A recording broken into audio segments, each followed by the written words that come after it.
Good evening, race fans, and welcome to Maconi Entertainment's coverage of the Full-Length Cup Challenge. We're going to be here at Kansas Speedway for race number 31 of 36, second race of the round of 12, where every lap is going to carry some playoff implications. I'm Kirk Mills alongside Ron Mons, and tonight's broadcast is produced by DJ Lion with stunning visuals provided by Whiplash SimCams. The championship picture is starting to sharpen. Jonathan Delaney already punched his ticket last week to the round of 8, but behind him, 11 drivers are still locked in a battle to defined by inches, stage points, and split-second decisions. We're going to find out which one of the 11s might be able to make it through tonight. This is the second race of the round. It's Kansas, high-speed, multi-groove, mile-and-a-half that rewards precision and patience. Field's going to tackle 267 laps. You can see it there is your whole schedule there. We're halfway through the playoffs by the end of this one. What I can tell you right now, you'll see contenders like Clayton Hoffman starting on the front row, trying to seal his spot. Matt DeCiani, Cameron Stone, side by side in the top 6, trying to protect and chase for points. And in the back, Nolan Hodgson. Take a look at where he is right now in points. He's 2 below the cut line. He's starting 30th tonight. He has everything to gain and everything to lose. Yeah, there's a lot riding on Nolan Hodgson's race. Everybody looking to have a good day here at Kansas. You know, it may be the normal race, quote unquote, from this round of 12 with New Hampshire 1 week ago and the Charlotte Roval to look forward to next time at. But this track's still going to be a very tough one for these racers. This is a track that we're expecting some drama. We're expecting some contentious racing action. Overall, though, going to be that same fantastic full-length Cup Challenge action that we come to expect every single Saturday here on Maconi Entertainment. As we do look at those playoffs, we also take a look at the best of the rest points that we have here in the FLCC world. Robert Miller currently holding on to that right now. By 19 points, not much. What I can tell you tonight, it's not just about the speed, it's about strategy, composure, and survival. Margin of error is gone. The path to the round of 8 runs straight through Kansas, and the pressure is going to be coming up right here, right now. Take a look at this big number, bottom of that graphic, incident limit 13x. You cannot have contact tonight. Oh, absolutely not. 13x. There's such a small, little margin of error, little, if any, wiggle room for these racers. If you get involved in some drama in the early stages of this race, pick up like 5x, you're going to have to tackle the remaining however many long laps it may be with such a thin amount of wiggle room. Gonna be tough as we look at what happened last week for race number 30 of this 2025 season at New Hampshire. After 301 laps of racing action, Jonathan Delaney was able to get that job done in the number 6 car. Top running racer here in the FLC world. I know from my commentary on the Friday Night Lights Xfinity Series, he's been able to get some W's in his rare appearances over there. But here in the full-length Cup Challenge, he's going to have a clean through run into the round of 8. So it's going to be slightly less nervous for him here tonight. Oh yeah, starting 9th, it's going to be definitely just a race where he wants to get stage wins for him tonight. That's the only thing that's going to help him going forward, extra playoff points. But that will do it there as we're already double file on the pit road. Let's go ahead and take a look at our starting lineup for tonight's race in the full-length Cup Challenge. Starting on the pole tonight is going to be the driver of the number 15, it is Robert Miller. And to his outside, his Altus Esports teammate Clayton Hoffman, playoff driver on second starting spot. Third place, Bobby Anderson, one of the best qualifying efforts of the year, with Patrick Gitter to his outside in the 21 car. Starting in 5th tonight will be Cameron Stone and Matt DeCiani. Talked about them earlier, top 6. They're going to be starting there as well. Starting in 7th tonight, Adam Benefield, very quick, along with Joseph Galata, someone who we expect to see up front, and his limited number of starts, he's shown it. Jonathan Delaney, we already talked about him, locked in, and the return of Tommy Gossett. And Tommy Gossett is one fast cookie, and we're going to see if he's able to move his way through the field. Then looking outside the top 10, the list of the drivers in this race continues on with Jacob Simpson in the 2 car starting this race in 11th alongside Ralph Hutchinson in the number 8 machine. Looking right beyond on road number 7 is Lucas Hoitzma and Andrew Dyson right alongside him. Right behind on your next row is going to be Paul Hill alongside Dave Hoitzma in the 09 machine. Rounding out your 9th row will be Brendan Hastings alongside Billy Brickley. And then rounding out our top 20 in this race, Kirk, is going to be Alex Coffey alongside Kevin Zosiak. All right, we're going to go ahead and have the rest of them come across your screen here. Rich Kleinman, Chris Davis, Paul Gallimore, Sean O'Brien Jr. You can see Hunter Truel, Thomas Kumacheski, Stephen Williams, Tanner Marty, and Daniel Llewellyn and Nolan Hodgson starting in the back. Evan Mesnard, William Owens 32nd, Nicholas Vroman, another playoff guy, Neil Pearson, and then finally Devin Medeiros round out your starting lineup for tonight's race. Here we go, 67 degrees. Track temp's going to be pretty hot at 86 degrees, but not super hot. Here we go. From Kansas out of turn number 4, Robert Miller's going to see that green flag drop, and we're underway. Boogity, boogity, boogity. Let's go racing from Kansas, boys. Pretty even keel start for both of our front row sitters there. I love the energy on that, Kirk, but we have got a long race ahead, and these racers got to look to try and match that as they try and find any way in the book to get past their competition. Hoffman just got into the wall out of turn number 2 there. Be careful. You don't want to do that too much. Save that right side tire. The only one I'm seeing running the super top, though, look at that. It's Galata making a 3-wide move for position right now for 5th place. Oh, and look at that 3-wide action already as they complete lap 1. These racers throwing haymakers at each other and that battling a little bit further behind. That's not going to work. Contact, he's up into the wall. The 99 gets the worst of it. The 4 and the 57 both make contact. Big problems up front for playoff drivers. The 99's the only one non-playoff, but he gets the worst of it, falling back through the field as we speak. That could have been big. Oh, that could have been a catastrophe as they head their way down into 1 and 2. For the most part, though, they kept it rather clean up until then, which is a bit surprising. But these racers knowing that this is a race where they have to remain on top of it, keep it clean again with 13x as a limit. These racers have such a razor-thin margin throughout this Nolan event. Hodgson in the wall. They can't do that. Nolan Hodgson, playoff driver, just got up into the outside wall. 12 car lost a bunch of spots in turns 1 and 2 in the 12 car. He was going into the corner 3 wide, and on the top he just overdrove the corner and got a little bit of net code, it looks like, from the 99, and he rode the wall through turn 2. A big problem in the early stages of this race for a lot of different racers. Just to touch on the point that I was raising there, just about every single time I mention that we see another bit of drama, it proves it more and more. These racers have got to be careful. They've got to be a little bit nervous off into this race, and that nervousness can do either one of two things. It's either going to cause them to make more mistakes, it's going to cause them to run a tight ship. Once we get a chance, we might want to go back and look at that 3-wide move there with Galata, the 4-car DeCiani, and the 53 of Cameron Stone. Cameron must not have known he was 3-wide, or he did. Who knows? We're going to look at it. What I can say is that 81 car, Brandon Hastings out here, trying to make the top side work. That's the battle we're looking at right now, trying to catch up to the back bumper, the 4-car DeCiani, who still has some damage after that contact, and he's been going the wrong direction ever since.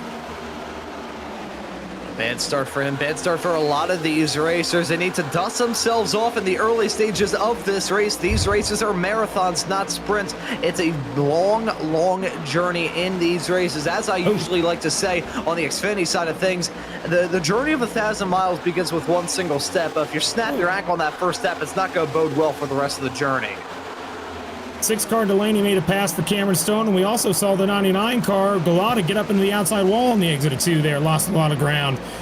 Trying to make the outside line work, but he's got a lot of damage, so maybe just keeping the car underneath you might be rule number 1 for right now, trying to get that damage repaired when the pit road opens up a little later. You can see the 4-car DeCiani catching up to the picture as well.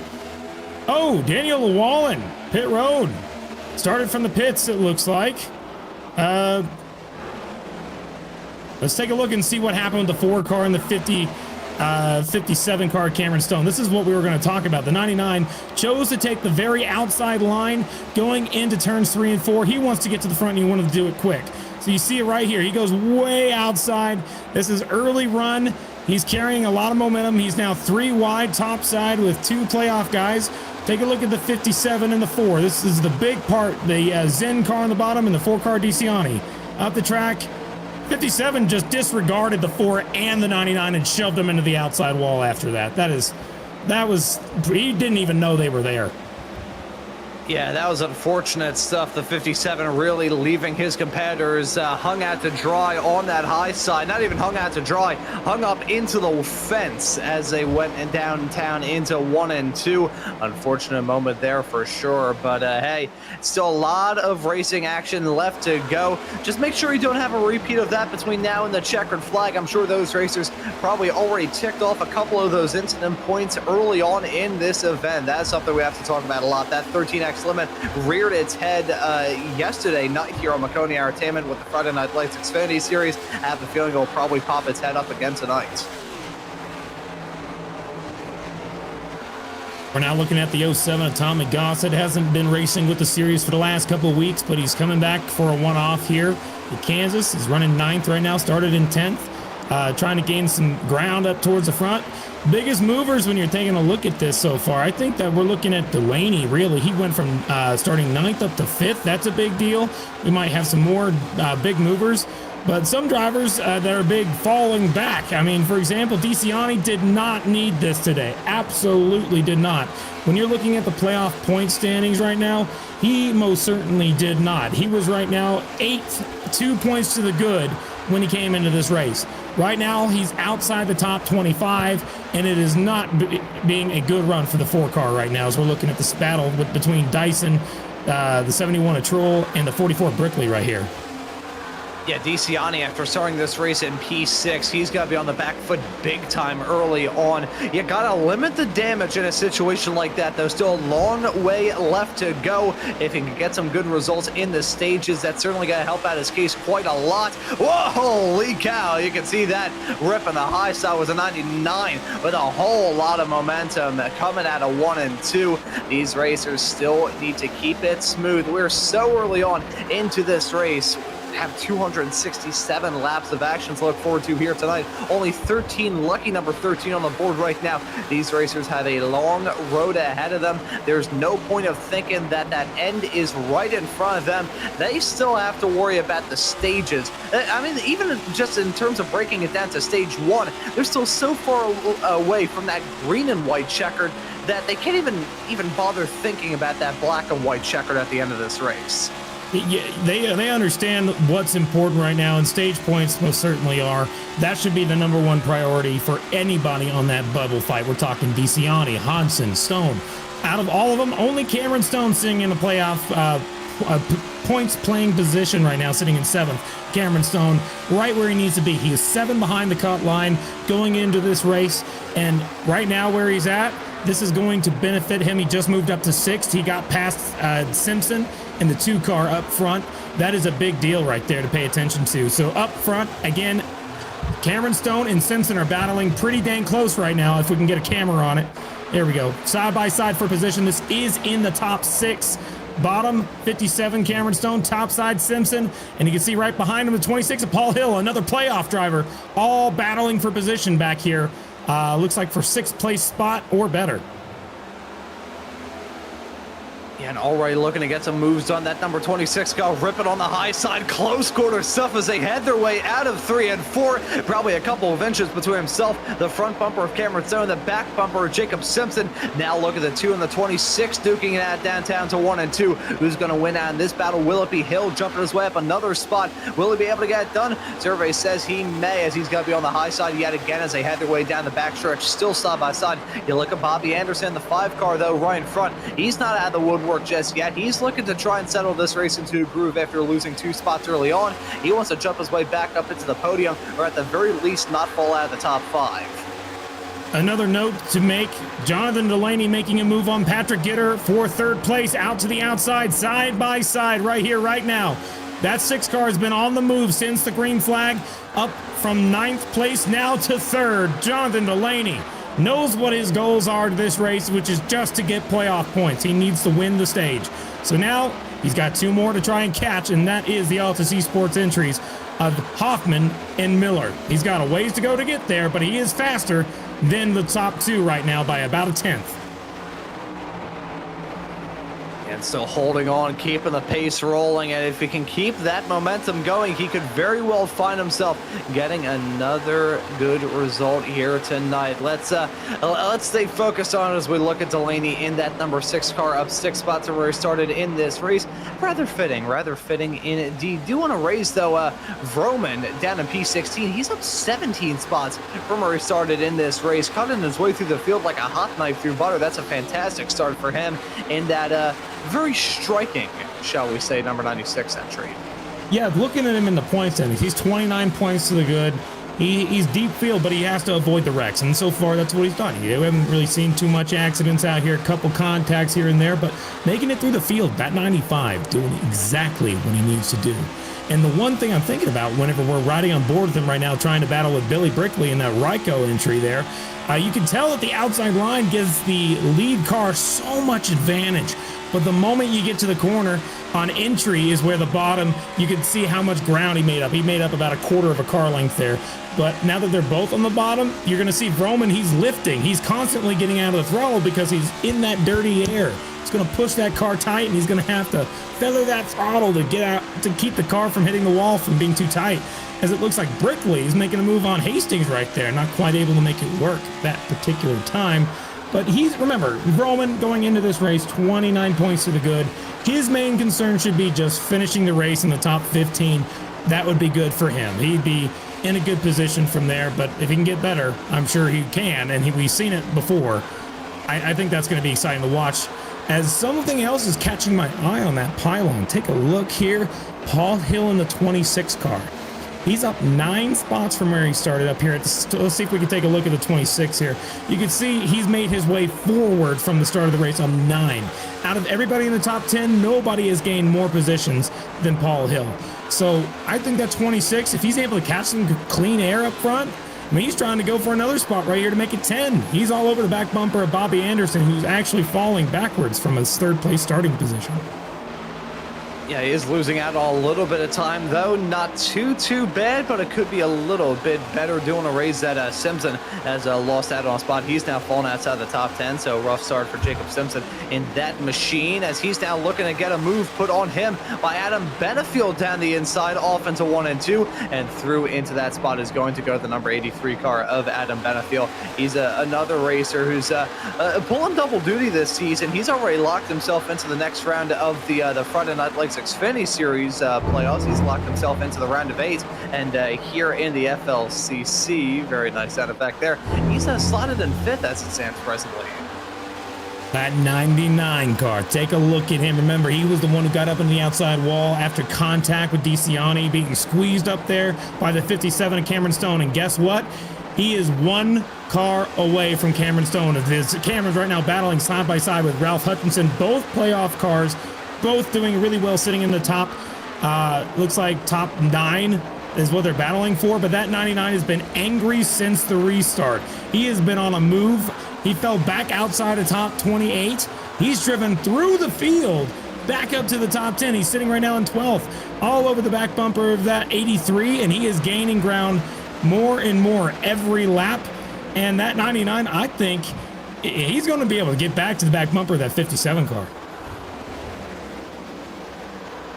We'll have to keep eyes on that battle as it's still early on in this race, early on in this stage. 25 laps already in our rearview mirror, but racers looking to make a big statement in the early stages. We've seen many a racer cut their way through the field, really impress. Others looking to try and rebound after a somewhat not ideal start to this race. Some more racers that are piquing my attention and really standing out. Vroman, as we mentioned him a few moments ago, 19 spots gained since the drop the green flag. Very impressive stuff from him. Here he is, man. He's caught back up. He's going to be trying to make the top line work on him. They're going to be side by side, Cameron Stone and the 99. Take a look at that.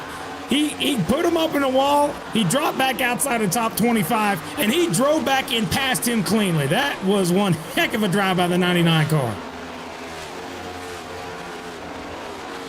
Yeah, a brilliantly executed move through there as well. These racers looking to try and make hay. Well, the sun is shining here at Kansas. It's still early doors. They want to get the moves done and set themselves up well for the rest of this race. I feel like this is one of those races. I think the best way we could describe this round of playoffs here, Kirk, is probably confidence. If you're confident in your car and confident in your own driving, you can do well in the 3 races that we have here. If you're good on the road courses, if you feel good about your chances, you can do really well there. If you feel good running here at Kansas, running on the limit of control, you could do well here. And of course, New Hampshire last time at, that's a track where if you are confident, you can really shine. So in that section of the playoffs where it's going to test both these drivers' skills, their drivers' patience, and also their drivers' confidence, their ability to say, hey, look, I know the kind of driver I am. I know the kind of team that I've got. I know the kind of race car that I've got. Let's go out here and let's have some fun. You know, thinking about what we're looking at right now, that Vroman car, he just made a move to the inside of Cameron Stone, just like that. Vroom Vroom makes his way down to the bottom. He just passed him for 12th place. That's another driver who's been on the move. Him and Galata have really kind of worked together to get through this entire pack, and he's caught up. But remember, 99's got some damage. But what I can say is if you look right now at the last car on the lead lap, he is having the worst night of his life right now. That is Matt DeCiani, playoff driver, 2 points to the good going into this race. He needs to score stage points, and he's not going to be doing it right now.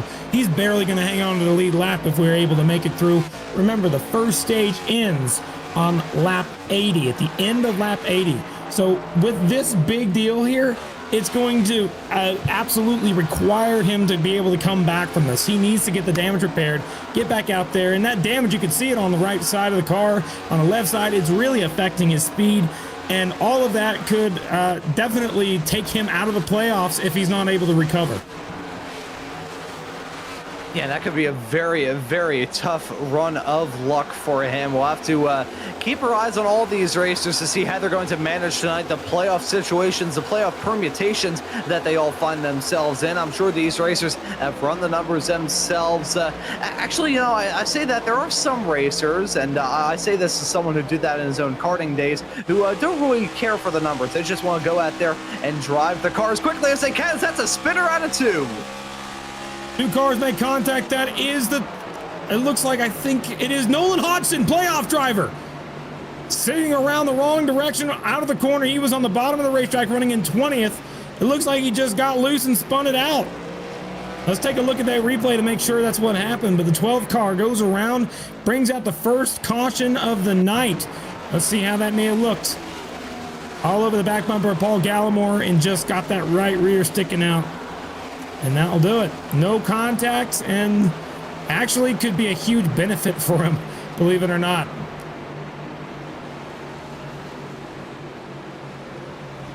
Yeah, but a spin for sure. Going to upset those tires on the race car for a certain. It's going to neutralize his race for the first time, as that could have been a disaster as he went onto the backstretch. All right, now, are we pitting or are we not? That's the question. The 1592, the 6th, they all got to make a choice here. I mean, if you want to get some stage points, I'm thinking you pit right now. If you're the 4-car DeCiani, this saved your tail. You need to come back down. Here we go. Miller, everybody and their mothers are coming down pit road right now. Everybody's going to come down and get tires.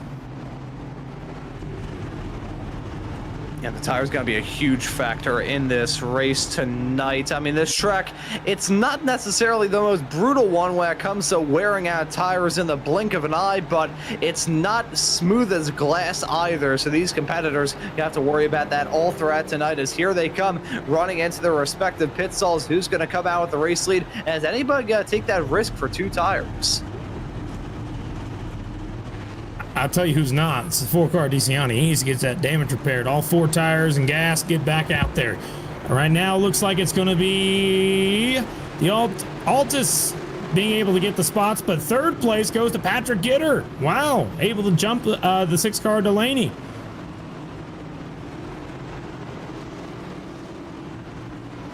All right. Jump there in the stops. Yep, there you go.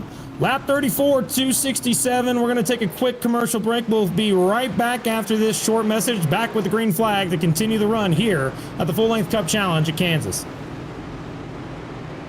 When you want to be the best, you can't settle for the rest. For anything on iRacing, there's just one name you need: Maconi. We now provide the best of the best in setups, paint schemes, coaching, broadcasting, and event organization.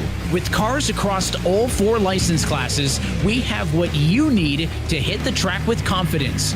Grab a subscription and save money while going fast at MaconiSetupShop.com/subscriptions. And remember, at Maconi Setup Shop, there are setups, but your victories.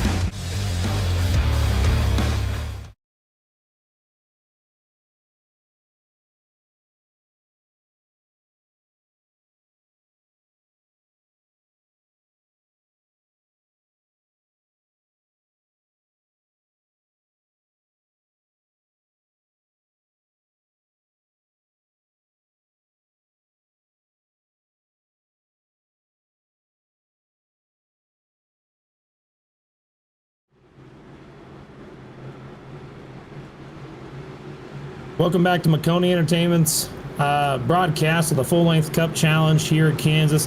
You can see those Altus eSport entries up front. One's driving a Ford and the other one's driving a Toyota. Just notice that.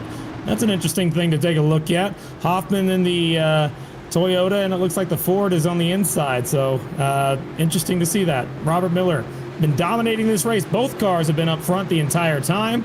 Patrick Gitter and Delaney are on their tail. Everybody with fresh tires, damage repaired. We're ready to get things back underway.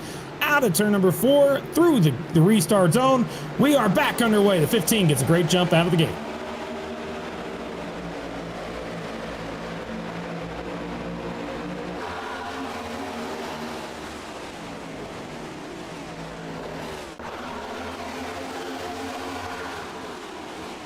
Oh, some of the best sounds in all of motorsports are when you hear those flybys of all the cars going by. Still clean heading into turn 3. 3 wide for position for a couple spots. Look out. You see Delaney losing a bunch of spots on that restart. And Delaney not having a good restart at all. The driver of the number 6 car now finding himself in the midst of a hornet's nest there as they complete another lap and start a new one downtown into 1 and 2. He's going to be stuck on the high side. What's he going to try and do to get himself out of this? He's got Lucas Hoytsma on the inside of him. He's boxed in a little bit there on the top line. Jonathan Delaney, as much as he has very much so no pressure after winning at New Hampshire last time out, he's still probably looking to have a good result here. Yeah, he dropped back from 4th on the restart, now back battling with the 26 of Paul Hill for 5th, so lost a couple spots. But, you know, something else is happening right now. The 92 of Clayton Hoffman, who was running in 2nd for the longest time, is now under fire from the 21 of Patrick Gitter. This is for position. Both cars are just running their own lines, but the 21 is out of the playoffs. He's not involved in this playoff run anymore. The car in the 8, though, the 8 car of Ralph Hutchinson most certainly is. He needs to stay where he is. Because if you look at the point standings, he was 27 points below the cut line. He is in a position where he needs as many stage points as he possibly can, or even a win to possibly confirm his way through. But there are some other drivers having rough nights tonight. We've already talked about DeCiani. We also talked about Sean O'Brien Jr. having a little bit of a rough start for those two. That's going to help Ralph Hutchinson's chances to make it to the next round.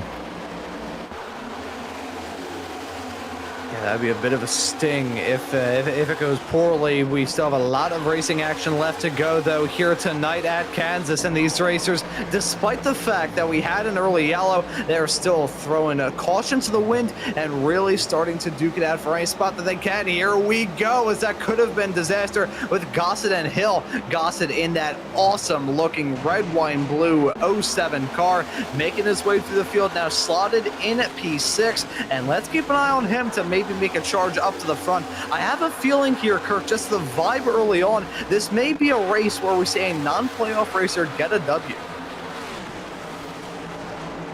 Perhaps, man. All I can tell you that Miller has really dominated this entire part of the run. He's been just leaps and bounds ahead of the whole field. Robert Miller, remember, he won at Darlington in a great fashion. That 15 car is quick. We know he can win. Same thing with the 92. Both cars have won races already this year.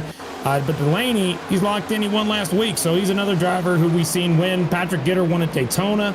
We got Ralph Hutchinson has yet to win this season, currently sitting in 5th. He'd love a chance to be able to get a win here this afternoon. Yeah, that would be very, very nice indeed to visit Victory Lane, get a taste of the champagne here at Kansas. I'm sure all these racers looking to have a good night, especially the ones in the Oh, wrecking back straightaway. The 20 car of Devin Medeiros sitting the wrong way. Caution's coming out. That will do it. Devin Medeiros in the 20 car sitting sideways on the bottom of the track entering turn 3.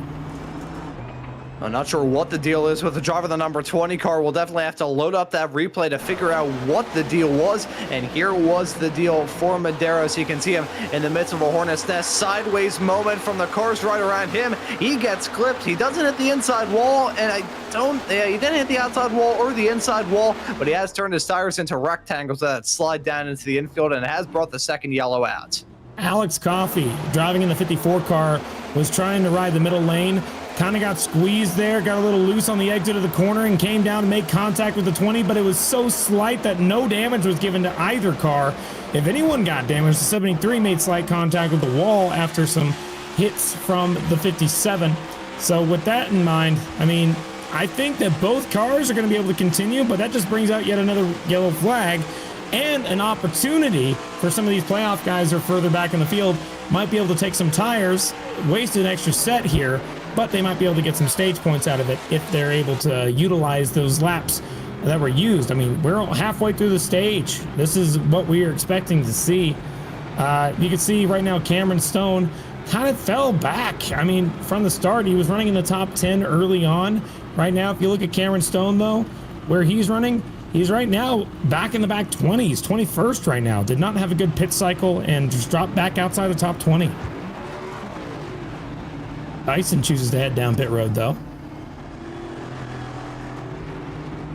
So interesting to see a couple of racers making the call to pits. Ron, I got to tell you, this 41 car, I wouldn't be able to say confidently he's locked in, but he has not lost a road course race in the Full Length Cup Challenge at all this year. He's won every one of them. The 41 of Andrew Dyson is almost a shoo-in to win the Roval next week. If he continues his winning domination of these road courses, which is what everybody thinks is going to happen, now 41's just got the speed. He's wildly faster than most of the Cup guys out here on road courses. Not having the best of days today. He's coming down to get tires. Probably going to try and make a march to the field to get some stage points here at the end. But next week, he doesn't necessarily need to worry too much. If I'm him, I'm focused next week. That's the big race. Try to make it through Kansas, get as much stage points as he can, get to the next one.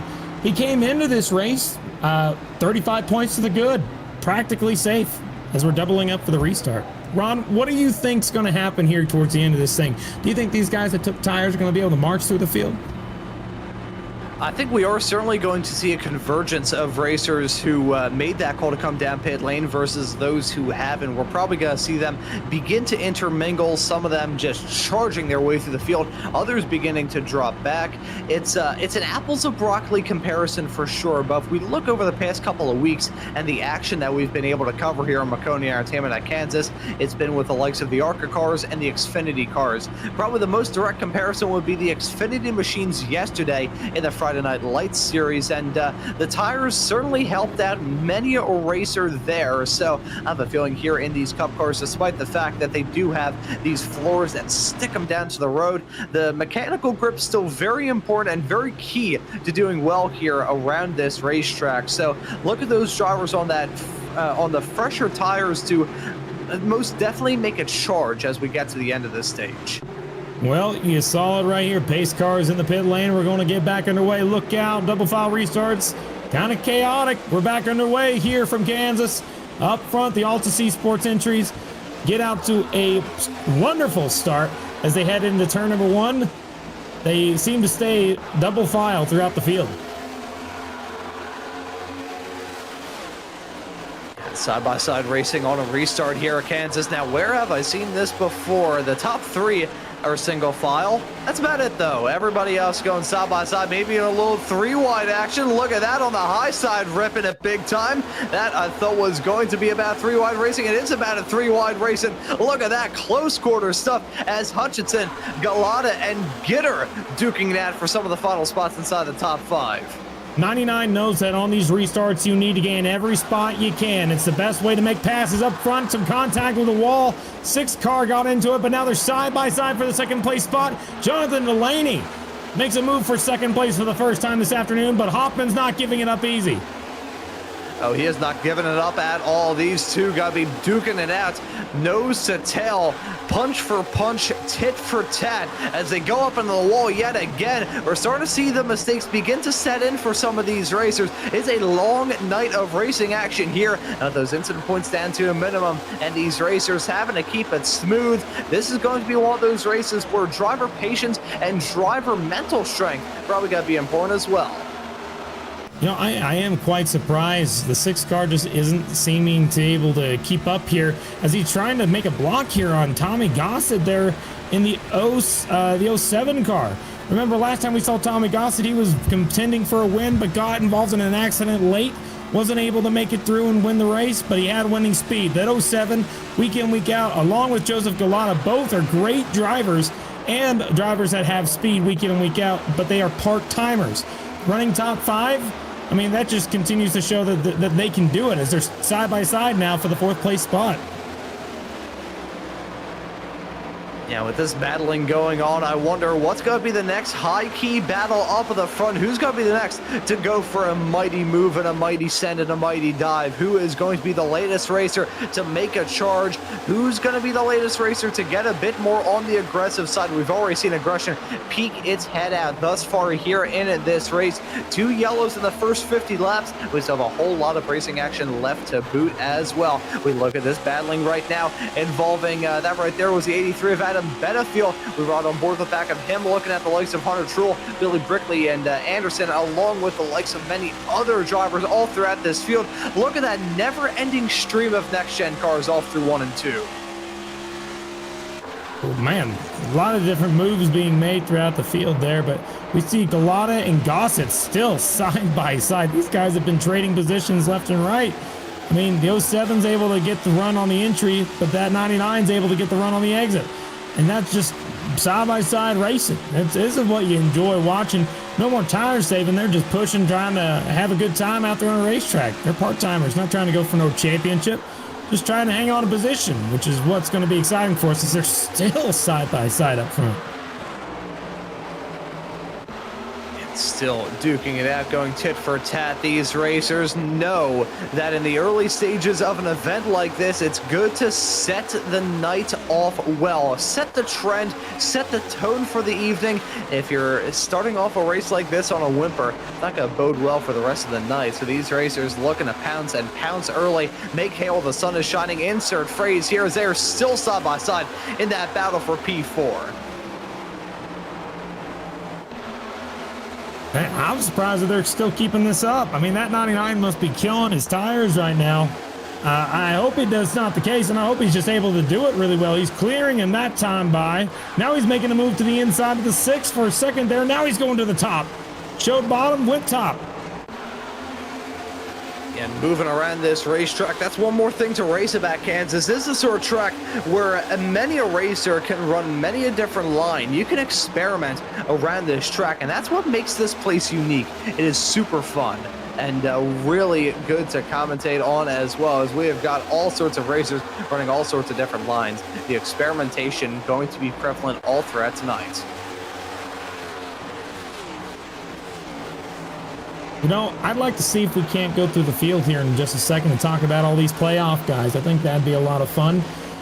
So let's start. Well, we're going to be doing that here in just a second, but that 99 Galata is still pushing pretty hard on the 6 car of Delaney, but I don't think he's able to actually get there. He gets the run, gets up to the back bumper, and now he's making a move down to the inside, side by side for 3rd. Who's going to win out in this fight down to turn number 1? You can give it to Galata for now, as Delaney going to rip it on the high side, loses out at the apex, but he's going to have an almighty run coming onto the back straightaway. Will he dive it down the inside? Actually gives a bump to Galata as much as he wants to fight this off. Let's look at the 07 of Gossett trying to fight down the inside of the 6 as well. I thought that was just going to be a straight up 2-horse race, but no, Gossett saying, you know what? I want to get involved in this fight as well. Let me get a piece of this action. I was just going to say that Delaney was probably giving the bump to Galata to make sure that he didn't lose touch with the cars a little bit farther up the road of Miller and Hoffman. But in this side-by-side battling for fourth, I think that the both of them may be going to lose touch of your now top 3 pack.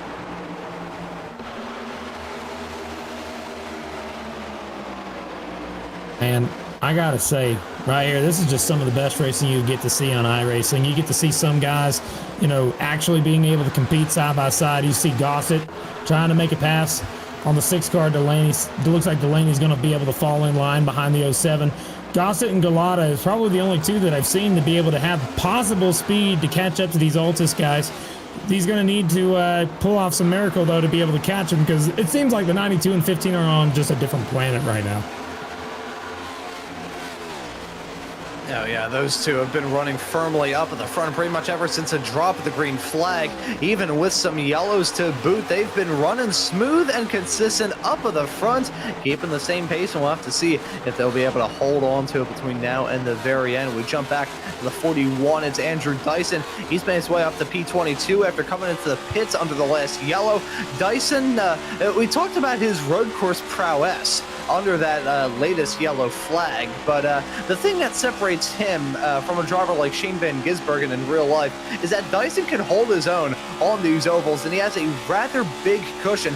Entered these playoffs as a top seed, if my memory serves me correctly, and still entering this race. I mean, even with the New Hampshire run, I mean, when was the last time that we ran a road course here in the full-length Cup Challenge? It's been a little while, but he still enters this race 35 points above that cut line. If he can just, even if he doesn't have a spectacular night, if he just has an okay night or a good night here at Kansas, he's going to enter that race at the Charlotte Roval with a very good shot of making it into the next round of playoffs. Yeah, he's definitely going to be able to do that for sure. We've seen the 41 win races on all the road courses, and he won at Nashville. He can win on the ovals too, and so I mean, it makes him so much a contender for this championship. He just needs to be able to hang on to it. As we're looking at Thomas Kulmacheski in the 88 car, sporting that Van Gisbergen paint scheme. Oh, meatball for Alex Coffey. Something must have happened to the 54. What's going on to the 54 right now? That's got to be a disastrous moment for him. Let's see what brought him down in pit lane and gave him that meatball flag. He had some drama coming at it too, and he had the yellows out. I wonder if it's potentially for a similar moment to this, because he had already made his call to come back down pit lane. Let's see, a bit of a wiggle. May have gone a bit too flirtatious, so that inside white line hit the apron, and bang, he's going to hit the wall big time there. Because he was on the apron, that was not what brought the yellow out, but the yellow is there is no regardless. Yellow. There is no yellow, actually. They keep it green. Oh. The yellow must have just, for some reason, it was there and then it was gone. No, we're green, still single file throughout the whole field. Battle for third, still Gossett in the 99 of Galata. Just side by side, lap after lap. It seems like these guys just won't give it up. They are still duking it out. I feel like they've been battling really ever since the drop of the green flag. It's awesome from our perspective here in the broadcast booth. Maybe, though, for these racers, their blood pressure is starting to spike up a little bit as they're still battling for that final podium spot. We'll note the gap between Hoffman and Miller has increased quite a lot. Miller dropping down to P2, and now 0.6 of a second between those racers in first and second. Yeah, I think now is probably a good time to be going through the field here in just a second. But this battle just is too good for me to be able to take my eyes off of it. Man, this is too good. That 07 and 99 are getting their money's worth. Remember, they both had to come from the back. They both start. Oh, whoa! Hang on to it, Gossett. He just got real tight, almost made contact with the 99, and he's going to lose a couple spots as Patrick Gitter and Delaney trying to come on in and join the fight. You got 4 cars that he could all cover with the same California king-size blanket as they head their way off through the tri-oval downtown to 1 and 2. Who's going to win out in this fight? Delaney. Not a lot for him to lose at this point. Alright punched his ticket into the round of 8 with a win last time out at New Hampshire. At this point, this would just be a little bit of extra frosting on his cake. This would be a little bit of brownie points for him here in the round of 12. But hey, getting some wins and keeping that momentum rolling is very good. The driver who earlier on this year scored a marquee win at the FLCC 600, looking to do well in that 6 car here at this 400-mile race at Kansas. And that 95 of Nicholas Vroom is on the way, man. He started at the back of the field, started right back, and he's just made his way forward the entire run. Vroom started 33rd. He's in 7th now, going for 6th. He's in this battle within the top 3. He could get there. He's got the speed in the 95, and we've seen him move forward. He just didn't have the best of qualifying efforts, but definitely moving his way forward and making a name for himself, gaining a lot of spots since the start. Yeah, gaining a lot of places, cutting his way through the field like a hot knife through butter. Vroom in that fancy, shall we say, magenta purple car. I'm trying to figure out what exactly the color of that car is. I was never really good in art class as a kid, and you can definitely tell as I try and figure out what color it is. But either way, very shiny, and this is a shining bright moment for Roman from this season. If he can hang on to the spot and maybe even make it up a little bit more, he will end this first stage having side through a vast majority of the field. Even if he hangs on to that spot right now, it's still take that award. Paul Hill almost lost the car on the exit of turn 2 that time. He had to let out of the gas so much, lost a lot of momentum, and dropped back a few spots now behind the 2 car. Having a heck of a save to be able to keep the car straight, but now he's falling back even further. He's on the edge. He's already out of points paying position here for the end of the stage, so he needs to get back on the gas to try to gain everything he can. He needs to get some more stage points here to be safe, but 83 of Benefield's also catching up to the back bumper of the 26, and he needs some stage points as well, trying to get everything he can get. Top 3 are all running nearly identical lap times. Actually, the entirety of the top 5 are running within a tenth of each other, so I don't see that changing very much from here on out. But you can see battles right there with Galata and Hutchinson. I think Hutchinson might be able to catch Galata here.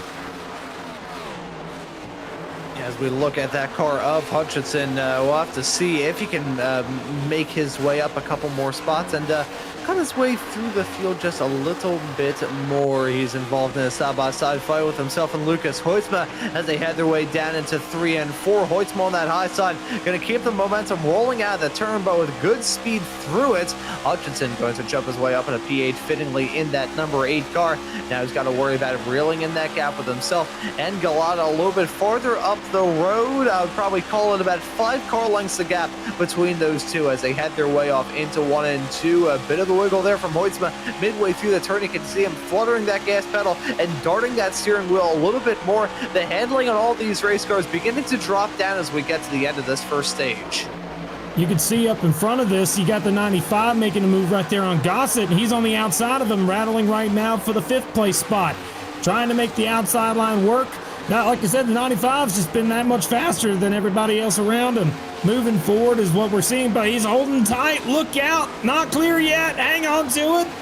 And he's still side by side with him out of the corner. Duke it out once again down into 3 and 4. Who's going to win out in this scrap? Who's going to win out in the battle? Will it be Gossett or will it be Vroman? They're oh so close. Look at them chasing each other's tail right as Vroman got cleared. He tried to go down the inside, but Gossett had him covered. These two going tit for tat in this battle for that final spot inside the top 5. Who's going to win out in all this? Who's going to get that upper hand? They make contact yet again coming out of 2. These racers are playing with fire. They need to walk around on eggshells. Instead, they are stomping around a minefield.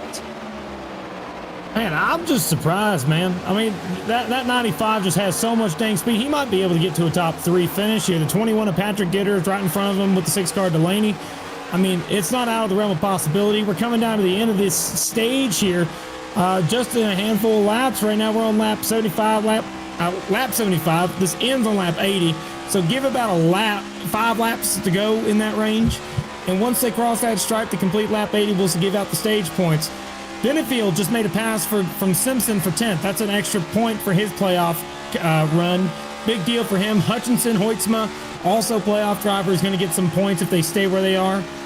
They're all in this giant pack. The 8 cars there, a few others. This is just a very close battle between these guys.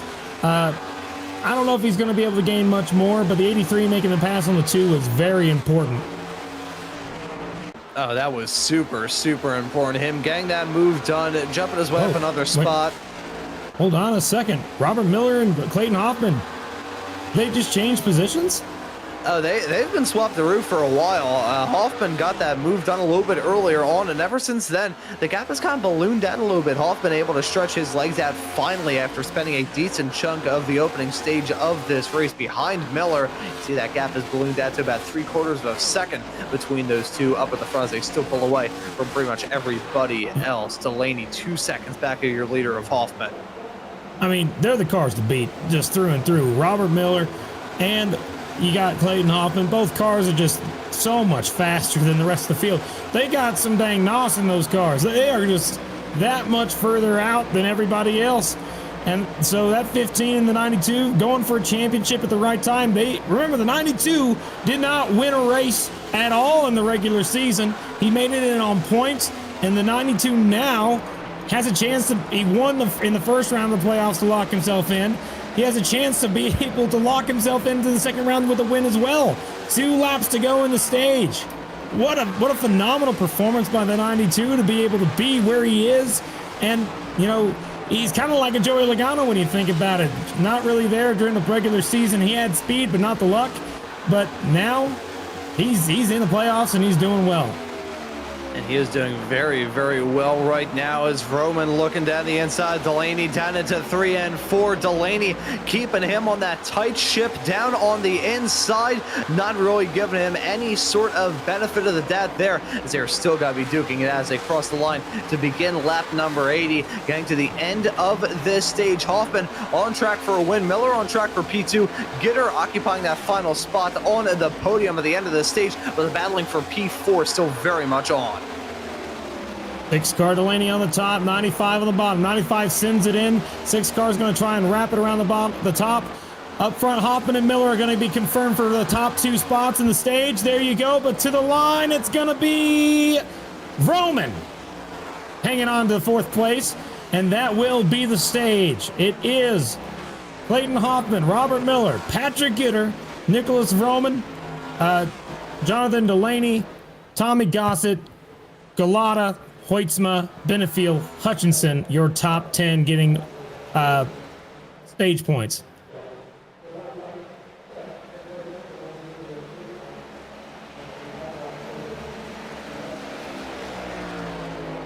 What a run. You got to be able to give them some props here. We're going to go ahead and take a quick step aside as they have pit stops. And when we come back, we'll try and see if we can't grab one of the drivers to have a quick discussion before the restart. We'll be right back after these short messages here on Maconi Entertainment.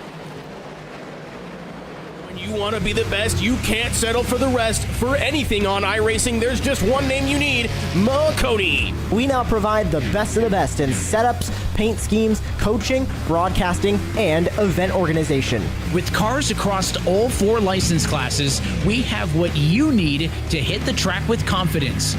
Grab a subscription and save money while going fast at MaconiSetupShop.com/subscriptions. And remember, at Maconi Setup Shop, there are setups, but your victories.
We just now saw the pit stops there. The 92 cars now sitting there nice and pretty up on the front row.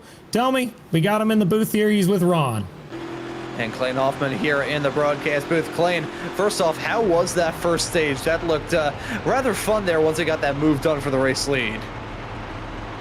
I mean, it wasn't fun once I got the lead, I don't think, because I didn't have to race anybody. It was more fun on that restart that I botched.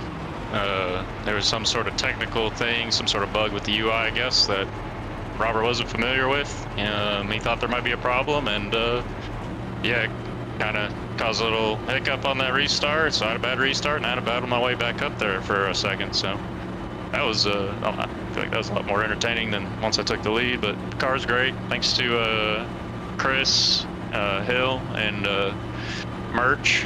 They run some A-Opens and put in some quality time into the cars, so thanks to them and my teammate Robert. Expect him to battle a little harder this stage. He made some sort of bad adjustment, I think, last stage after the pit stops. That caused him to be a little too tight, so he just couldn't manage the pace there mid-run. But yeah. Well, hey, well done on that stage win there, Clayton, and looking forward to seeing what you can do here in this stage 2. Appreciate it. Thank you, Clayton. That was Clayton Hoffman. Now we are back, getting ready to go back under green. Not much has changed up front. Top 5 are Clayton Hoffman, Robert Miller, Patrick Gitter, Nicholas Vroman, Jonathan Delaney, followed by 6th place Tommy Gossett, 7th Lucas Hoitzma, Joseph Galata in 8th, Adam Benefiel in 9th, and Ralph Hutchinson is in 10th. Here we go. Pace car dives down into the pit lane, and we're about to get things back underway. We are in the restart zone, and back we go. A little bit of a checkup on the bottom of the racetrack. Look out, but the front car goes out with a big jump. Yeah, Hoffman getting off to a brilliant restart there. Got to jump in front of his teammate. Meanwhile, his teammate finds himself in the midst of a huge hornet's nest. You look at Gitter, you look at Delaney, you look at Gossett, Vroman, Hoitzma, and many others looking to try and pounce here in the early stages of stage number 2. A little bit longer than that first stage, but just enough time for these racers to really settle into a groove. Saw some yellows interrupt that first stage as well. We'll have to keep eyes on to see whether or not that will be the case again here in the second stage. And that 15 car has not had the best of restarts. He's dropped back now, almost battling for the 5th place spot with the 7 car, the 07 rather. Tommy Gossett side by side with him down the back straightaway. Just side by side battles from that spot on back. You got Gossett, the 15 car Miller. You got Hoitzma there, and Vroman, Galata, and the 83 at Benefiel. All these guys just side by side racing from 4th place on back. Yeah, with these racers duking it out, they're flying close to the sun, but putting on a good show for us here in the broadcast booth. We ride on board with that Benefiel, looking to try and get a move done on Galata, who is ripping that high side, keeping the momentum rolling in the number 99 car. The 83, meanwhile, your P9 runner of Benefiel, looking to have a good run here tonight. Lots of playoff racers sprinkled all throughout this field, and again, keeping tabs on that playoff discussion. It's been a good day thus far for your race leader of Clayton Hoffman. However, that gap that he had right towards the beginning of the stage has gone down a little bit, now about a 10th and a half between himself and Gitters. They're 3 wide farther behind him. Yeah, right there, 99 got up into the wall. Not something you want to see at all from Galata. Having a little bit of an issue there, but as you alluded to, up front, that gap is smaller. Gitter is on the back bumper of Hoffman within 0.2, but not enough to where we necessarily need to show much yet. The top 5 is really single-filed out, and the most forward battle we have is Vroman and Hoitzma right there, followed by the 83 at Benefiel and the 99 at Galata. Just a lot of dicing for position. 95 is going to be able to hang on to his spot, as it looks like the 97 is trying to make the 99 work for the outside line to be able to burn up some tire and see if he can catch him a little later in the run, it looks like. Yeah, that's a fantastic point that you raised there, Kirk, talking about how these racers have to tackle the second stage. The tire management may come into play. We saw it in stage 1. The tires beginning to fall off as we got a little bit farther along there, and racers really beginning to struggle. Now, however, they have a clean slate. They can feel how their cars are feeling at the beginning of one of these stints, and they can adjust accordingly. I'm sure they've probably already made adjustments in some cases, try and tune up their car a little bit to make it a little bit better. Some changes may backfire, some may turn these cars into a rocket ship, but new tires on these cars, these racers will have to worry about the tire wear a little bit later on. They may have a lot of grip right now, but that grip will go away.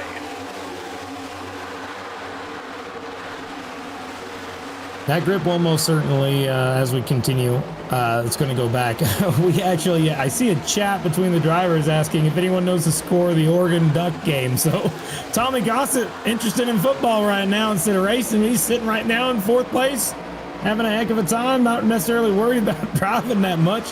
Got the 15 of Robert Miller on his tail, but talking about the Oregon Ducks right now is Tommy Gossett sitting in 4th. So, that reminds me of years ago in the NASCAR Cup Series where Dale Earnhardt Jr. said that he was more interested in fantasy football than he was driving for the rest of that season. I think Jimmy Spencer on NASCAR Race Hub gave him a crying towel for that. So it's a good thing we don't have a Jimmy Spencer here in the FLCC. Otherwise, Gossett would probably be getting that cry-soaked rag at the present moment as he's slotted in 4th. So a very good run for him. And hey, he's not very far off your race leader. He's firmly within striking distance of the number 92 of Clayton Hoffman. Entered this race very good on that playoff window. In fact, entered this race P6 of the racers. That's 12 currently in the playoffs, 20 above the cut line, heading off into this round. Frankly, what he needed to do was just have a good race, and based off the fact that he started this race in 2nd, won that first stage, and entered this race as a driver that many people had pinned as a potential winner here tonight. Hoffman certainly doing everything that he needed to do early on. Now, we're going to go ahead and start this through the field. It's important to be able to talk about each one of these drivers right now. Starting at the back of the field, Cameron Stone in the 57 car. He's right now running the tail end of the field right now towards the back end, and he's running 26th right now. He's trying to make his way forward. He has done that. He was P29 a couple laps ago, up 3 spots from the restart. But what I can say about him specifically, a comeback artist, all right? He has 11.4 as an average finish. 17th is his average start. So Stone excels in his recovery drives. 57% top 10s and 83.7 rating. But at -7 coming into this race, he didn't get any stage points necessarily in that run. 57 in a position where he needs to be able to recover well, and he has a lot of ground to make up in order to do that. Up next, after him, we're going to talk about Nolan Hodgson. Nolan Hodgson in the 12, currently sitting in 21st. He's a driver right now that is in a really rough predicament. He's a gritty competitor, 14.8 average finish, 46% top 10s. 2 wins, we know he can win. We've seen it so far this season. But his 7.86 incident average means that winning comes with a risk. That 12 car just seems to get involved in some accidents, which is what we've seen so far. He got up in the wall and spun out. He was the cause of the first caution. So that's something else to reiterate, that stuff can happen, and his main job is to make sure he doesn't hit the incident limit today and try to gain as much as he can to come back from that. After that driver, Matt DeCiani, currently running in 17th. Great recovery so far for that 4 car. We got to be thinking about him. He's the definition of consistency. Out of all the drivers in the field, he is the most consistent. Average finish is 10.2. 57% in the top 10 with a 92.3 rating. He's a bubble master, but he has yet to win this year. That 4 car has not seen victory lane, and he'd love to get it done today, but after that first lap drama, contact in front of him, dicing onto the wall. He had to get out of it and got really loose, saved the car, and he's the next driver we're talking about, the 41 of Andrew Dyson, right in front of him. Yikes, trying to hang on to it. Dyson, man, something about him. He's kind of a crazy man, I got to tell you that on the road courses. He's one of the sharpest tacticians we have in the series. 10.3 average finish, 5 wins this year, 4 of which are on road courses. He's gotten the top 10 66% of the time, and he's just one of those drivers that rarely dominates, but he always finishes with he always finishes the race. He's so good at finishing these things out. So that's something to keep in mind as we're looking through the field, continuing our march towards the front.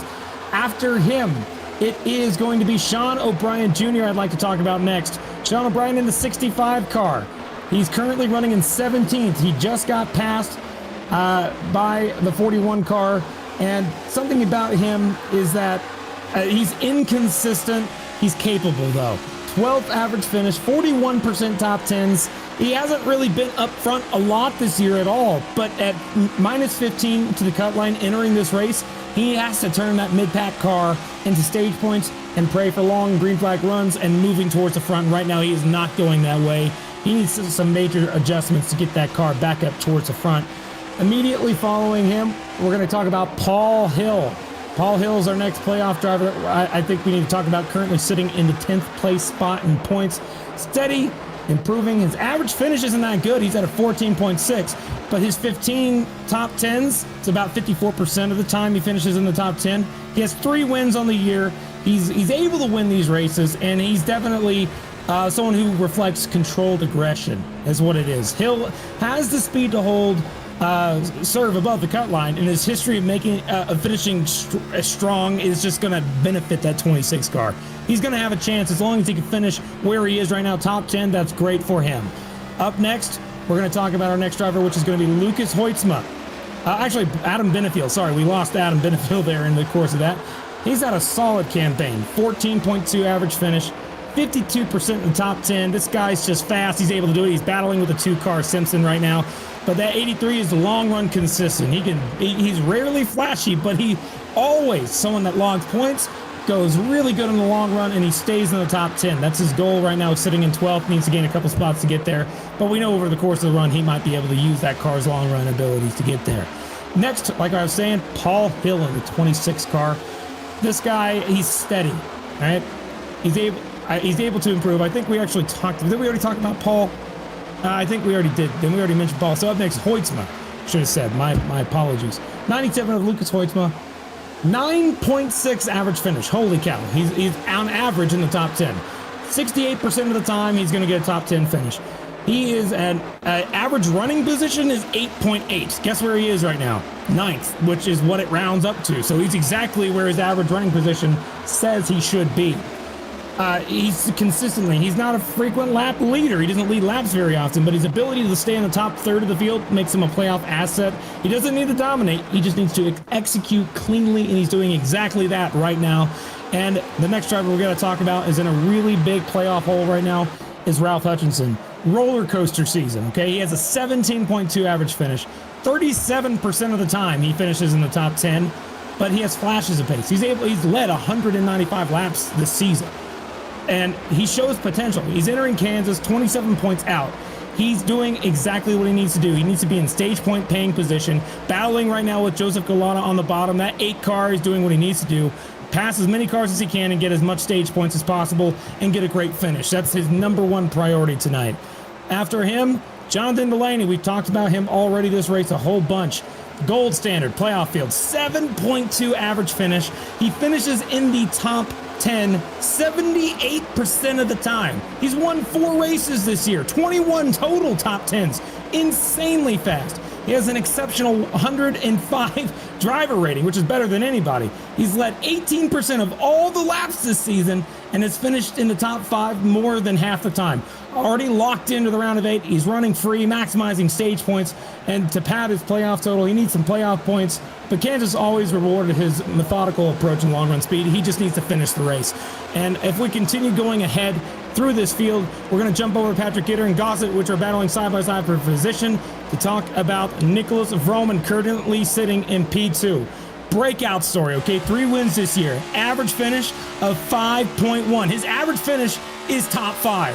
He's a staggering 94% top 10 rate in just 16 starts. He is absolutely dominating in his short amount of time he's been here, but he's definitely able to be in the top 5 every single time. Vroman is just way leaps and bounds ahead of some of these guys out here. He thrives in traffic. He's rarely outside the top 10 unless that's where he starts, because his average starting position is so far back compared to his finishing position. He's able to just drive through the field and get great finishes. And I think if he's able to continue where he's at, he might have a chance to be able to lock himself into the next round if he's able to catch the next guy on our list. Clayton Hoffman, the current leader right now, talking about the 92, his consistency has carried him throughout the season. His average finish is not as good as the other drivers, 14.5. We talked about him earlier. 11 top 10s this season, about 39% of the time, and his one win came in the playoffs. He's really doing the Joey Logano strategy here, doing really good in the playoffs, but kind of good enough to make it on points during the regular season. And so right now with an average running position under ninth, he's been in the top 10 on average before something happened. He had a lot of bad luck that took him out of some races and out of some race wins. But right now, leading this race, doing exactly what he needs to do to be able to advance himself to the next round. Clayton Hoffman, he's the driver to beat. We've seen him all day up front. Top 2 is his best positions. I don't think I've seen him drop out of the top 5. That 92 is just going to be the one to beat as the 95 trying to catch him. And that is all of your playoff drivers going through the field here at Kansas with just one after this race, just one more race before the cut line. Yeah, one more race here in the round of 12 after this one. So these races have to worry about those points a lot. And as we get a little bit farther along with these playoffs, you're going to see more and more racers get caught up in the midst of all of it. You know, the best way I could describe it, it's like butchering a cut of beef whenever you want to have a nice steak dinner. You eventually have to cut through that fat to get into the meat. And then you get to the point where you have to cut into the lean. That's basically what we're in right now. We're cutting through muscle. We're getting at racers who have good seasons, have good race cars, and show consistent speed. Here at Kansas, we're probably going to see that get whittled down a little bit. Drivers may be in must-win territory, leaving this race and entering the next one at the Charlotte Roval next time out. For now, though, we've still got the battling out there on the racetrack. This one of note, we run on board with the number 83 car, Adam Benefield slotted in 12th. Right in front of him is that number 26 car of Hill. You can see the gap between those two seesawing back and forth, but overall remaining very close in that battle for the first spot outside the top 10. Looking through the entirety of the top 10, the closest battles that we're seeing is exactly the one you're talking about. You got the 97 as Lucas Hoytsma there, also the 99 Galata trying to make things work. But I am really surprised by a certain number of these drivers who are not in the playoffs. I mean, we're talking guys that normally we wouldn't talk about much. Patrick Gitter was eliminated in the first round of the playoffs. We saw him drop back. I can tell you right now, he's in full attack mode, sitting P3 right now.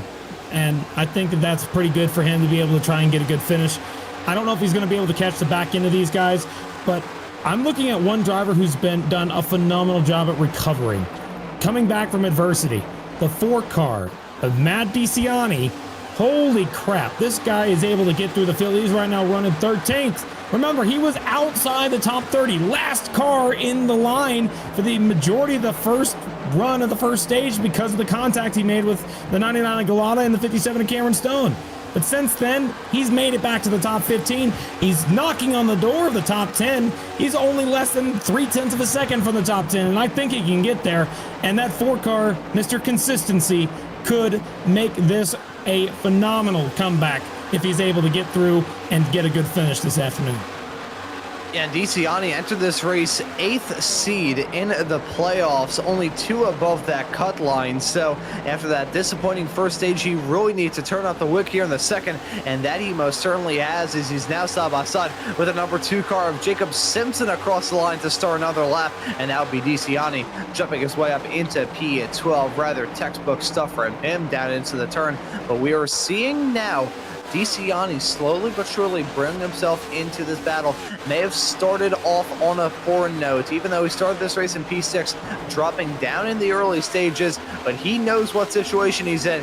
Frankly, if you're in a situation like that on the playoff bubble, there's no point swinging for the fences, because if you swing for the fences, you're either going to end up getting the W, coming up a little bit short and feeling disappointed, then you're done mentally, or you're going to end up on the wall or find yourself in some sort of drama. He's doing what I think he should be doing, just keeping with it, staying with this race, never doubting yourself, and holding it firmly throughout this field. If he can walk away from this race with a solid top 5 result, he can do himself a heck of a lot of favors in this playoffs.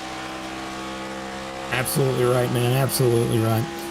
Now we're on lap 119 of 267 laps. Remember, We talked about this earlier. Stages are very important. We're getting closer and closer to the end of this stage.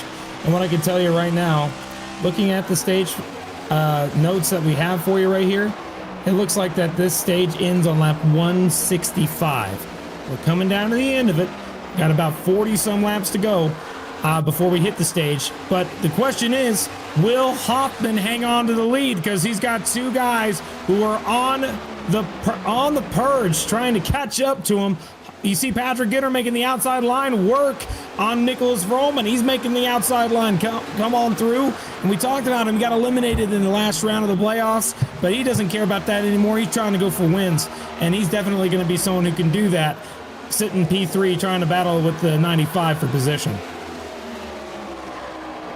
Yeah, that number 21 car holding on to that spot for now. I brought this up a little bit earlier on in the show, and I'll bring it up once again. This does have the feeling of a race where a non-playoff racer could maybe play spoils, which, if that were to be the case, it wouldn't be music to the ears of Clayton Hoffman, who, despite the fact he said that he wasn't having fun at the end of that stage, he may not have been having an absolute hoot. He may not have been the most excited at the end of that stage, but he had to have been feeling good about bringing that stage home in rather comfortable fashion. He wants to get the W here tonight. I think that's a main agenda on Clayton Hoffman's mind. So if a non-playoff racer comes in and plays spoiler, it may sting a little bit, but again, that wouldn't mean that anybody else would be locking their way into the playoffs with a W, especially a racer below that playoff cutoff line. But it still wouldn't be ideal in the mind of Clayton Hoffman. So we'll have to see as this race develops. We got a little bit farther along in this second stage, now officially halfway through it, in fact, how the Paramount is going to shift in this race. Looking at the top 10, everybody's really single filed out. The only thing I'm going to mention here is DeCiani. Matt DeCiani, we talked about him a little bit ago. Still talking about him because he's made... Oh, caution! Yellow's out!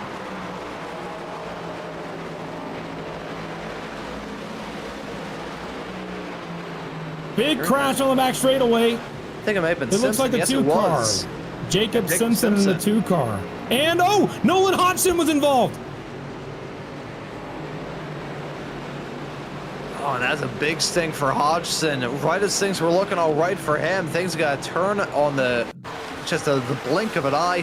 Let's take a look at what the drama was involving the two as he headed his way up through 1 and 2. Big wiggle there. That was a huge moment, and contact being made down in there. And look at Andrew Dyson having to avoid all that, and nothing that Hodgson could have done there. Contact being made. There's the 12 of Hodgson spinning around, and who was that making the side-to-side contact with the two? Pearson. My apologies. No, it's all good, man. That's 12 car. Right on board with the 12 car. This was one of the best rides I could ever imagine. Let's get in the driver's seat. If we can get down in the driver's seat, that'd be one heck of a view. I'd love to see that. There we go. Let's take a look. Nolan Hodgson's on board. He thinks nothing's wrong, nothing bad's happening. Then all of a sudden you look in the corner. Holy crap, they're wrecking. Get on the brake, look out. Oh, there's a car there. Save it. Spun the thing out, didn't hit anything, and was able to keep the car going straight. Exactly a nightmare moment for Nolan, but he's able to make it through without hitting anything. That's the major point. He could have rear-ended the 5 there, but instead he chose to try and spin the car. It was the right choice at the end of the day, and he avoided any contact, and he was going to stay on the lead lap now. Yeah, I think the way to put it is that Nolan Hodgson may have had nightmare, but he didn't wet the bed, as we've got some pit stops to worry about here. Oh boy, look out right here, 95. Vroman seems to be a driver who's getting out a little early. Will he beat him to the line? Not quite. He will hang on to second. It will be the Hoffman machine, followed by Vroman, Gitter, Delaney, Miller, Hutchinson in 6th, with Hoytsma, Gossett, Benefiel, and Galata.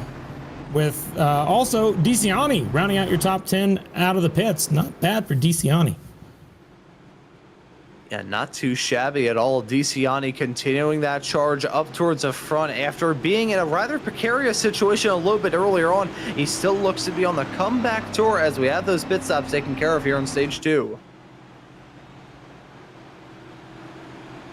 Man, I mean, I'd like to see if we can't talk to Nolan, because Nolan here did something phenomenal saving that race car. So I want to talk to him here in just a second. Let's see if we can't bring him up in here. Nolan Hodgson, Kirk in the booth, you got a copy? Gotcha. Hey man, we just saw that replay of that wreck. I mean, I just saw your playoffs hopes die for a second there, but you able to avoid the contact and make it through without any hits. Gotta ask you, how did it feel to make it through that, and what exactly did you think about when that moment was going down? I mean, honestly, coming through 1 and 2 there, I had no clue what was happening coming out of 2, because the banking is just enough here that you can't quite see that far. And, you know, people started calling it as I was like getting to the wreck, and I swerved as hard as I could to not hit whoever that was against the wall. And of course, these cars don't like to be swerved anywhere, but luckily I saved it, and I'm here to live another day. Oh man, I just got to tell you, I was the one who needed an extra pair of pants after that one. But Nolan, great job keeping the car underneath you, and we wish you the best of luck on the restart. Thank you. Alrighty.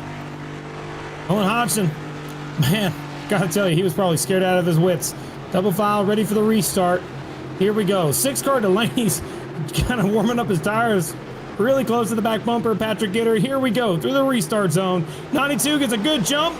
So does the, wow, huge push from the 15 to the 95 on that start.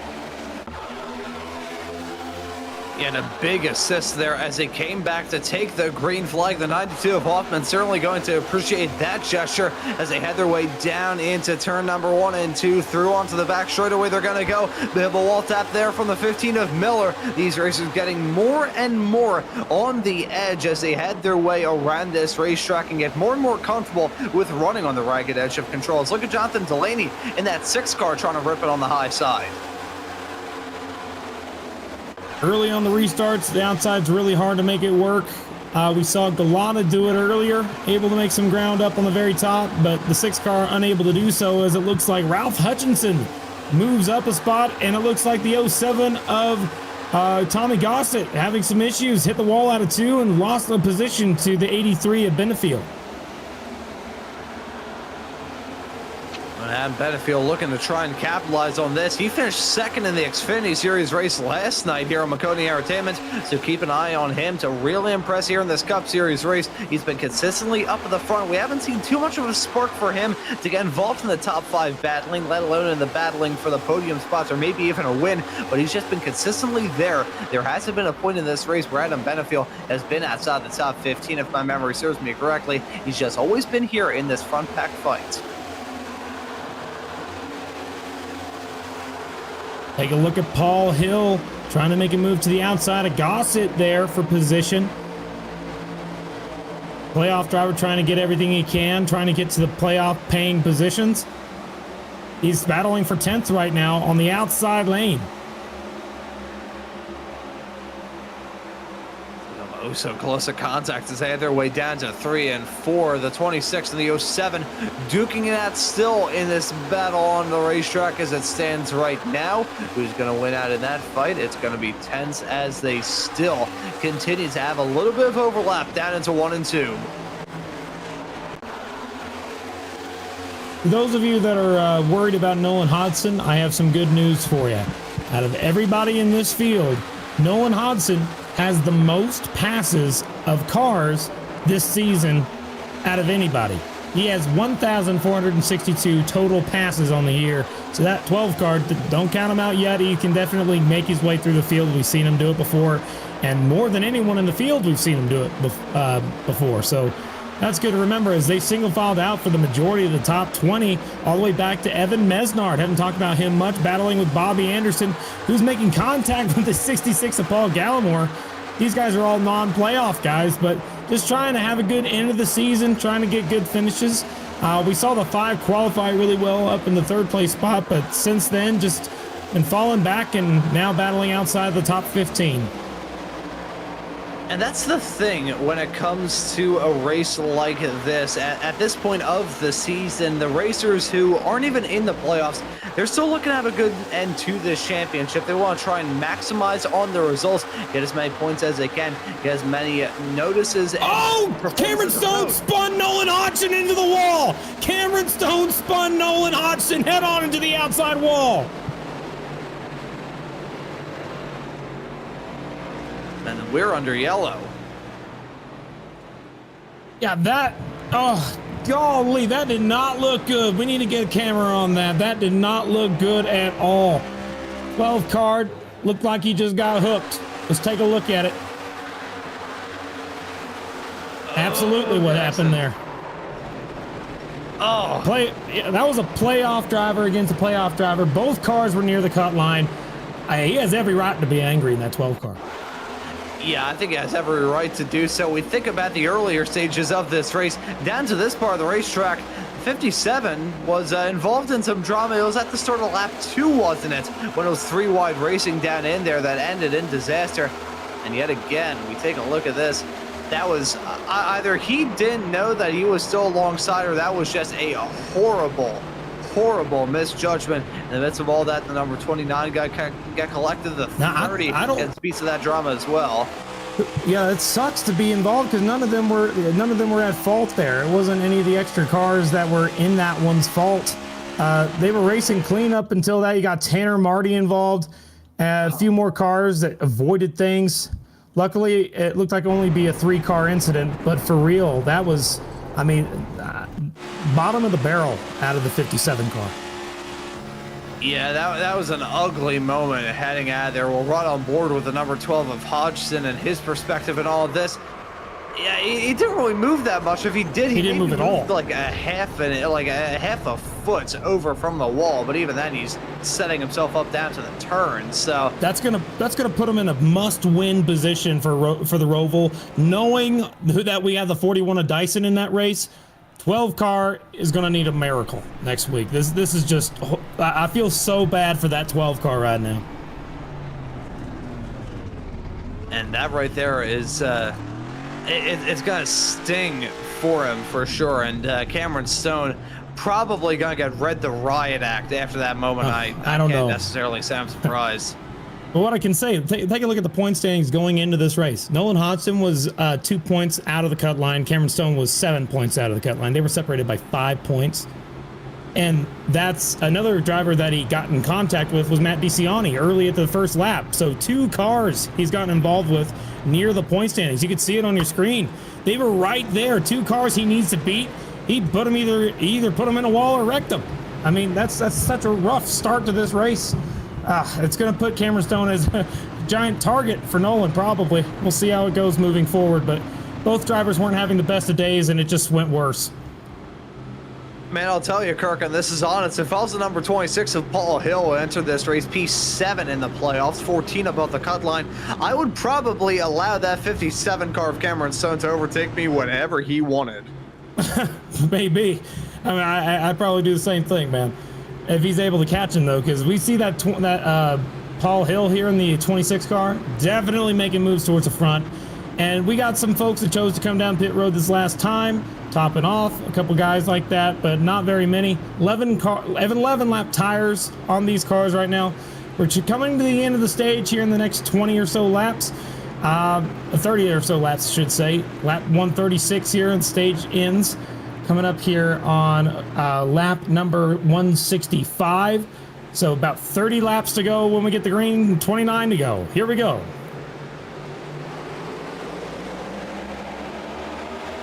Back underway. Once again, a great restart from the 92 of Clayton Hoffman. Gonna try and build up that gap as much as he can. Now, though, he's got a rear gunner. His teammate of Miller is right there back in second, and that is going to help him out a decent amount as Gitter gonna be side by side with Roman down the backstretch. 15's moving back towards the front. Remember, he was running top 2 for the beginning of the first stage, but since then he fell back outside the top 5. Now he's side by side for second, trying to make the outside line work. He's going to be 3 wide if he's not careful. Look out, a lot of heavy battling here. 95 of Roman's trying to very top, trying to make the top line work. He's going to be there, 3 wide for second. Whoa! Not clear, contact, losing a little ground. They keep it out of the wall and out of harm's way. They keep it green. Oh, and Miller definitely avoided a falling anvil there. That could have been so much worse. That sort of contact coming out of 1 and 2, any small little misalignment there, and we could have very well seen one of those racers get spun off straight into the infield. That could have been so much worse than it already was. They keep it going out there on the racetrack, though. Still running inside the top 10 shot. Then Delaney starting to cut some shapes as well. You see him right now occupying the final spot inside the top 10, as right behind him, that was Truel, Hunter Truel, and Gossett involved in their own little bit of drama. Looked like those two were caught up a little bit, chasing their own tail as they headed their way down the backstretch off into that section. Who's going to come at Smile Like a Bed of Rosa? Let's just wait and see.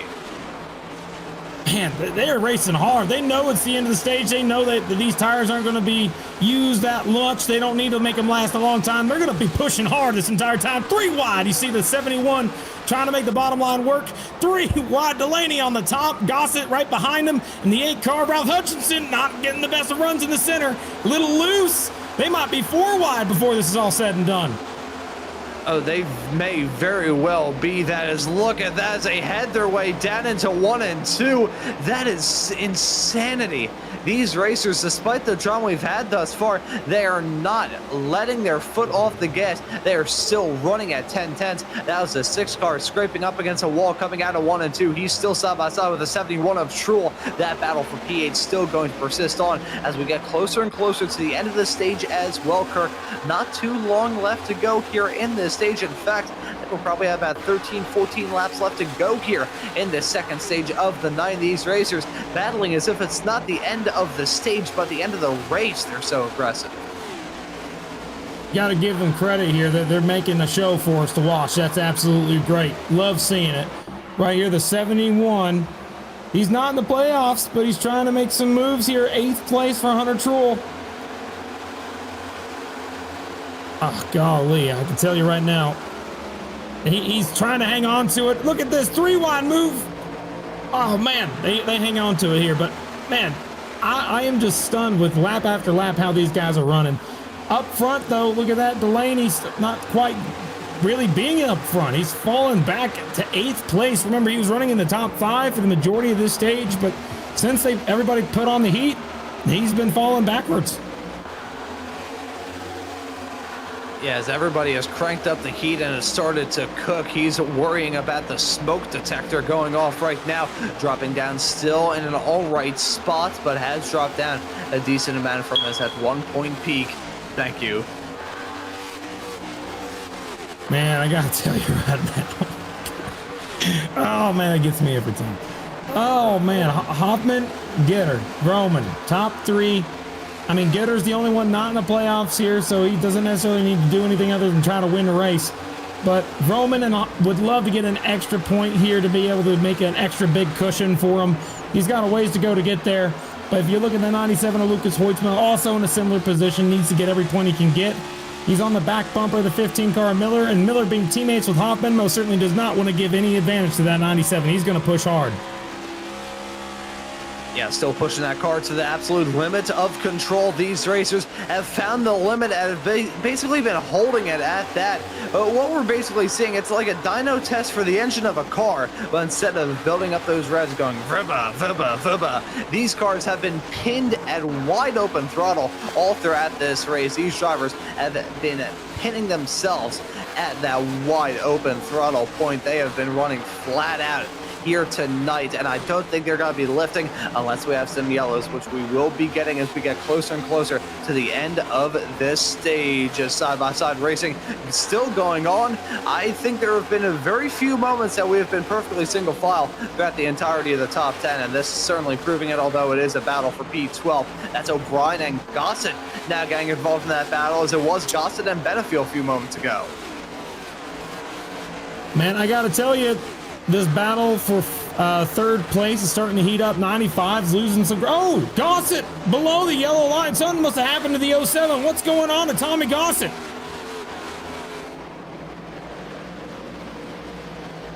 He is slowing down on that apron, making the call to come down pit lane. Is this a preemptive strike with the stage break coming up here soon? No, he was slow on pit. I think he might be done. I mean, like that the body language of that car screams that he's parking it.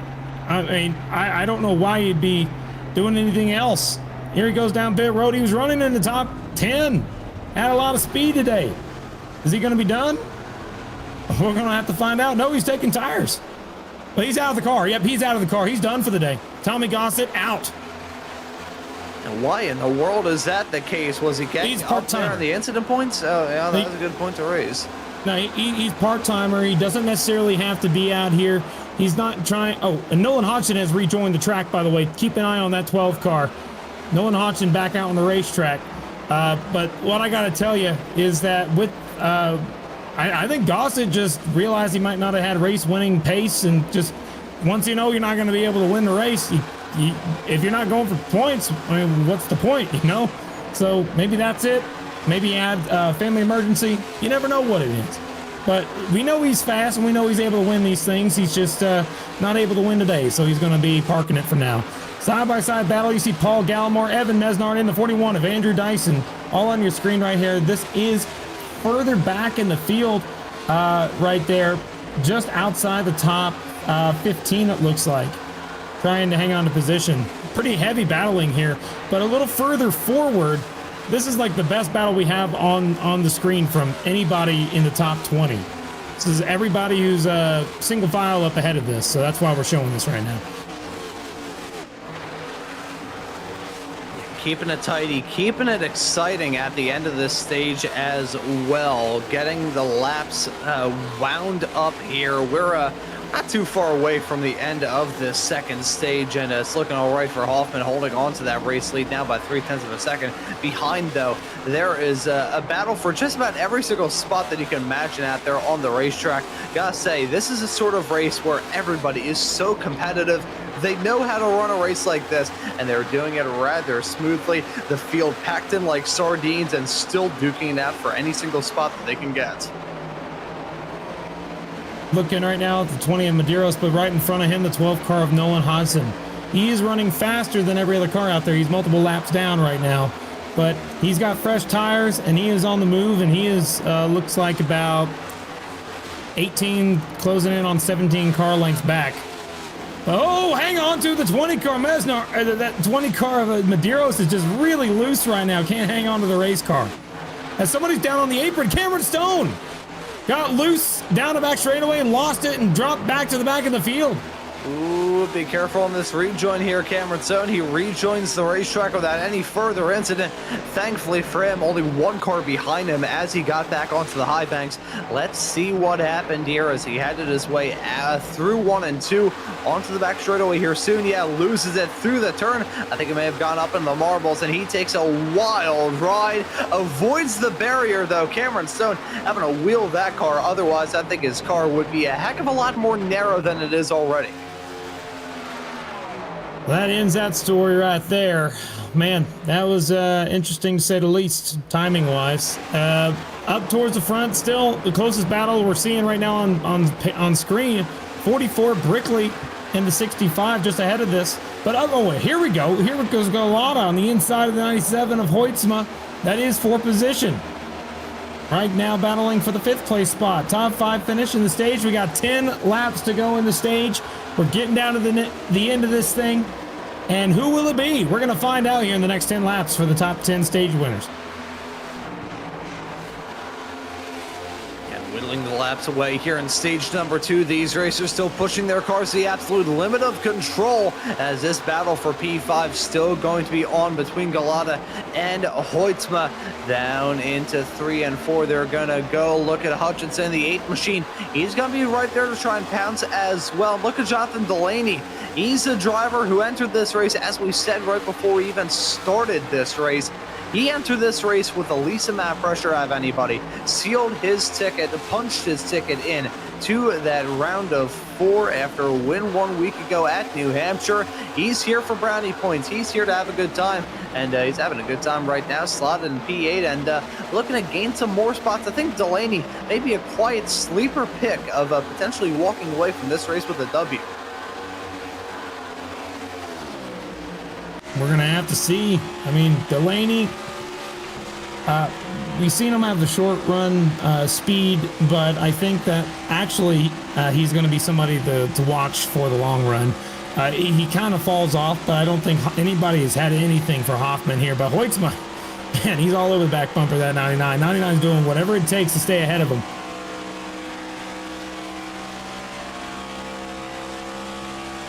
Yeah, doing it quite well. Oh! Doing a good. Sorry, up front, the 2 car. Jacob Simpson. Lap car just slammed the outside wall. Something must have happened to Jacob in the 2 car earlier when he got involved in the accident. Remember, he got up in the outside wall, and that's why he's so far back. He just almost made contact with another driver there. Got up in the outside wall instead. I think 2 cars just running really off the pace right now, multiple laps down. Yeah, that 2 car is really slow out there on the circuit. Would not be too shocked if he has to bring that car to come down pit lane. Yeah, huge damage on the front end of that race car. I mean, the whole front bumper's a little bit askew. It looks like the car is running on 1 wheel at certain points of time. That is a rough looking number 2 machine for him. So that Mustang gonna have to stay out there on the racetrack as we get to the end of the stage. Hutchinson and Delaney. Hutchinson just hit the wall, and Delaney caught up right back to the back bumper of the 8 car. This is also for position. We're down to 4 laps to go on the stage when they cross the stripe. Look out, 6 cars a little loose. These battles are really just 2 by 2. The 6 car trying to catch Hutchinson, Hoytsman's trying to get Galata, and Miller's trying to catch Vroman. Those are the battles I'm seeing up front. Nobody else is really in battling contention with the exception of DeCiani and Paul Hill. DeCiani could possibly have a couple great laps and catch up to them as well. But, I mean, still, 15 hasn't been able to do anything with the 95 for the last handful of laps. I don't anticipate that changing much. The real battle, I think, is the 6 and the 8 car. I think that's going to be something that might change position before the end of the stage. We'll see. Yeah, probably going to be a swapperoo between those competitors between now and that stage break coming up in only a handful of laps from now as we look at this battle for P3. That's Vroman and Miller duking it out for that spot. So we keep our eyes locked on the 95 and the 15 continuing to be involved in their own little scrap. Hoffman on track for a stage win, and Les Gitter has, I think, to say about it. He's been keeping him honest at the front of this field. This has not been a runaway from Hoffman, even though Gitter has been there throughout a vast majority of this race and hasn't pounced yet. He still has that pace to keep up with him, does he not? So may need to worry about that a little bit later on in this race, as Miller thought about going for a move off through 1 and 2. Wasn't able to get it done as Vroman was able to clear him as they headed their way onto that back flat-out blast. But coming to the end of the stage here in just a couple of moments' time, Hoffman still holding on to that race lead, holding on to the fast lap of the race. The battle for 3rd, though, the one that we still have our attention on, and for good reason, as Vroman and Miller duke it out. Battle last late breakers down off into 1 and 2. And that 15's able to carry so much speed on the exit of these corners. He's going to be able to make the pass here. He's clear of the 95, but 95 is going to send it back down, and they're going to stay side by side, battling for position. It looks like not just there, but this is the best battle we have on the track right now. The 15 and the 95, side by side, trying to make it work. Will the 15 and Miller make the pass on Vroman? Remember, extra bonus point going to 95 if he's able to hang on to the position. If not, he'll just lose that extra stage point. Very important to get those to be able to confirm you can make it to the next round. Looks like that there's just so many battles going on too, because right behind them you got oh, here we go, out of the final corner, I should say. That's going to probably do the stage, and it will. Into lap 95, Hoffman's going to get the first stage, and that will bring out the caution for the stage win. Hoffman wins the thing. After that, it's going to be Paul Hill, Matt DeCiani getting 9th, Delaney in 8th, Hutchinson in 7th, Hoytsman in 6th, Galata in 5th, Miller in 4th. Vroman hangs on for 3rd, and 2nd place goes to Patrick Gitter, with the winner being Clayton Hoffman, going 2 for 2 in the stages. 2 playoff points helping him out, showing exactly why he's going to be someone to contend with for a championship. Oh, absolutely. This is a statement performance here from that number 92 car of Clayton Hoffman tonight. Oh, yeah, you know it. We're going to go ahead and take a quick step aside. We'll be right back after these commercial messages to finish out the race. We got 267 laps here, 100 laps to go. We'll see you back here on Maconi Entertainment in just a few moments. You want to be the best, you can't settle for the rest. For anything on iRacing, there's just one name you need: Maconi. We now provide the best of the best in setups, paint schemes, coaching, broadcasting, and event organization. With cars across all 4 license classes, we have what you need to hit the track with confidence. Grab a subscription and save money while going fast at MaconiSetupShop.com/subscriptions. And remember, at Maconi Setup Shop, there are setups, but your victories.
Welcome back to Maconi Entertainment's production of the Full Length Cup Challenge, second race of the round of 12. 92, Clayton Hoffman has been dominant this entire race, won both stages. Going to be on the outside for this restart, getting the outside line. Got Patrick Gitter to his inside in the 21 car. And behind them, it is Miller, Vroman, Hutchinson, Galata, Hoytsma, Delaney, Hill, DeCiani. Here we go.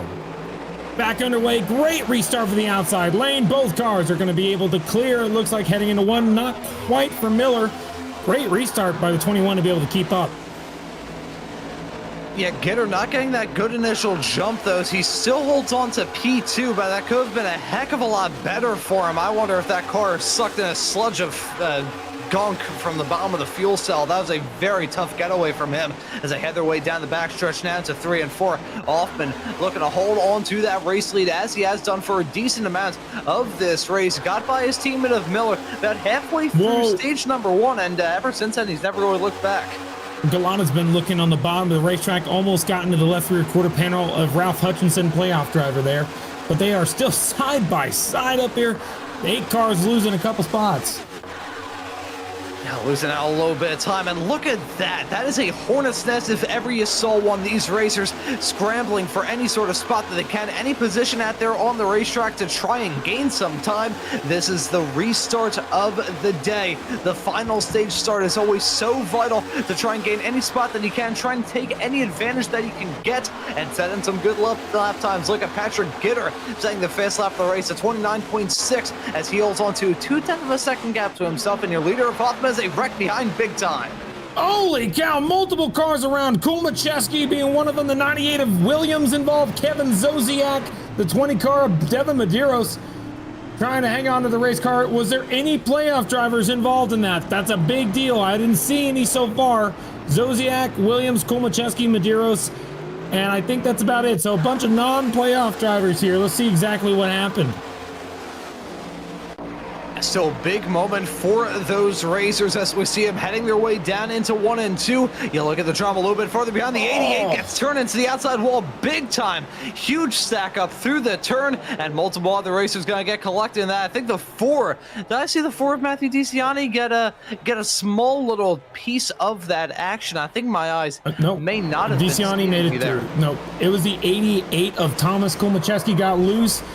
Got rear-ended and sent right up in the outside wall. Heavy contact for the 88. That will most certainly put him out for the race. And this only benefits the 12 car. He's able to pass a couple more cars, get a few more points. Still going to need kind of a great shot here, but huge hits. Paul Gallimore gets some contact. Zodiac again was involved in that, but the 88 of Kulmacheski is who sparked it all. Certainly a big amount of drama there. I think the 4 did get a small piece of that drama as he headed his way off through there. Oh, you can see, was that the 4 on the inside there? That's a 44. Really 44, my apologies, yeah. I got one number correct. It was just that it was doubled up. Yeah, he's currently the 4-car DiCiani's running in the top 10 right now. He wouldn't be around that as of the moment, but Paul Gallimore most certainly involved. And EOL for Devin Medeiros, who's riding on board with him now through that wreck. Messy incident as they headed their way off into 1 and 2 for the first times at speed in this final stage. Yeah, that is ugly. Yeah, Brickley only got a little bit of damage from some side-to-side contact, front-end contact, not much. 44 made it through, so take a look at the contact he made here. I think it was with the 20 car. He may have hit the rear bumper of the 20 right about there. Yep, just a slight about nose contact. That's what got the 20 a little looser, but he made it through. So the 44 able to survive and race another day.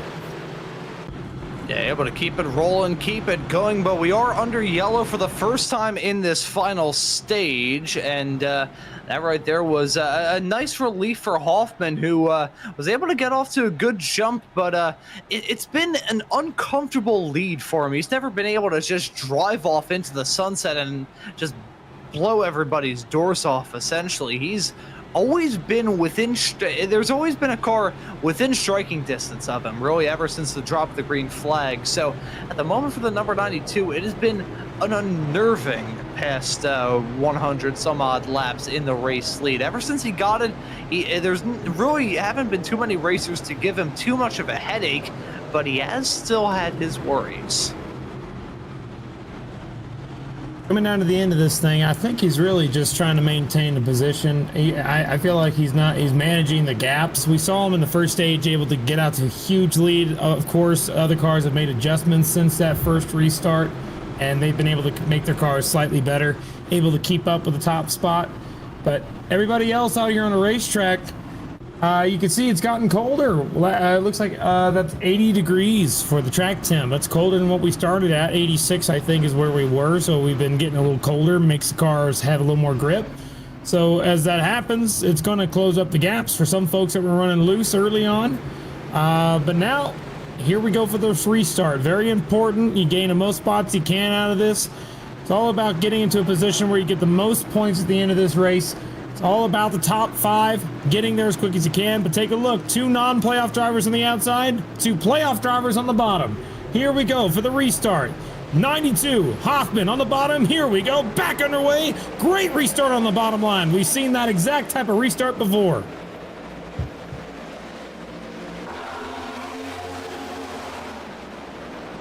And nice, comfortable cushion for him as well down into turn number 1 and 2 as well. Hoffman doing everything he needed to do on that restart. Vroman keeping him honest, though, up at the front. Look at Hoffman's teammate of Miller trying to look down the inside. Vroman slams the door shut right in his face. Side by side for third, Patrick. Oh, 6 car Delaney got real loose up out of the groove. Able to hang on to it, but loses multiple spots. He's going to drop back outside the top 10. Up front, still side-by-side battle I'm seeing between Patrick Gitter and the 95 of Nicholas Vroman for the second place spot. Patrick's trying the bottom. Vroman on the top. Vroman's going to have some momentum and try to chase down the leader. Into the bottom of the racetrack for turn 3. He got there. Look out. Not quite enough to block the 92 yet. had to lift, and they will stay single file for the front 5. Next battle on track is DeCiani and Lucas Hoitzma just behind these folks.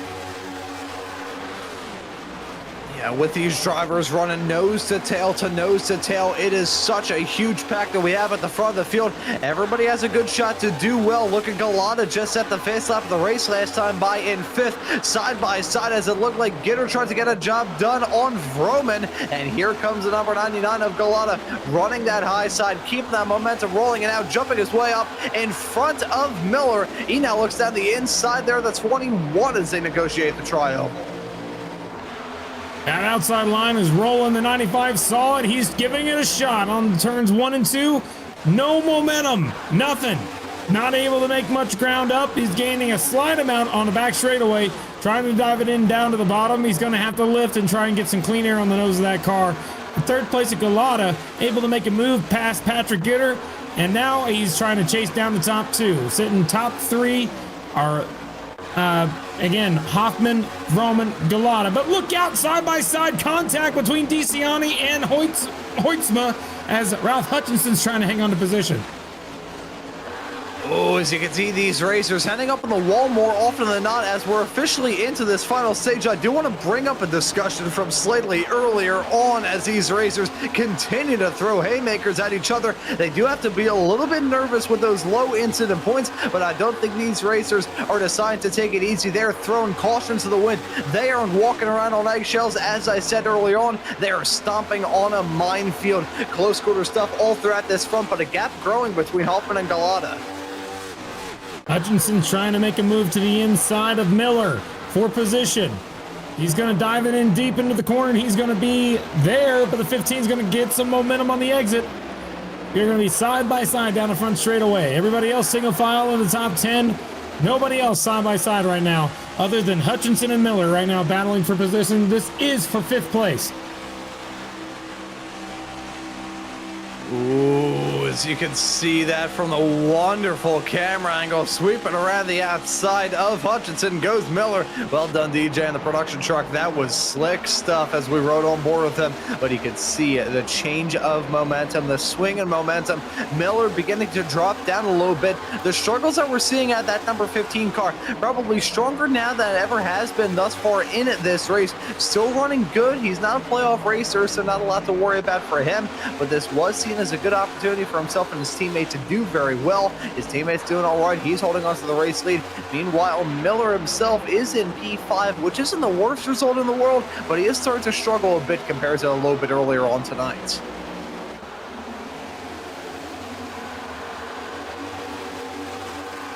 Gotta say, really surprised with the way that they're driving right now up towards the front.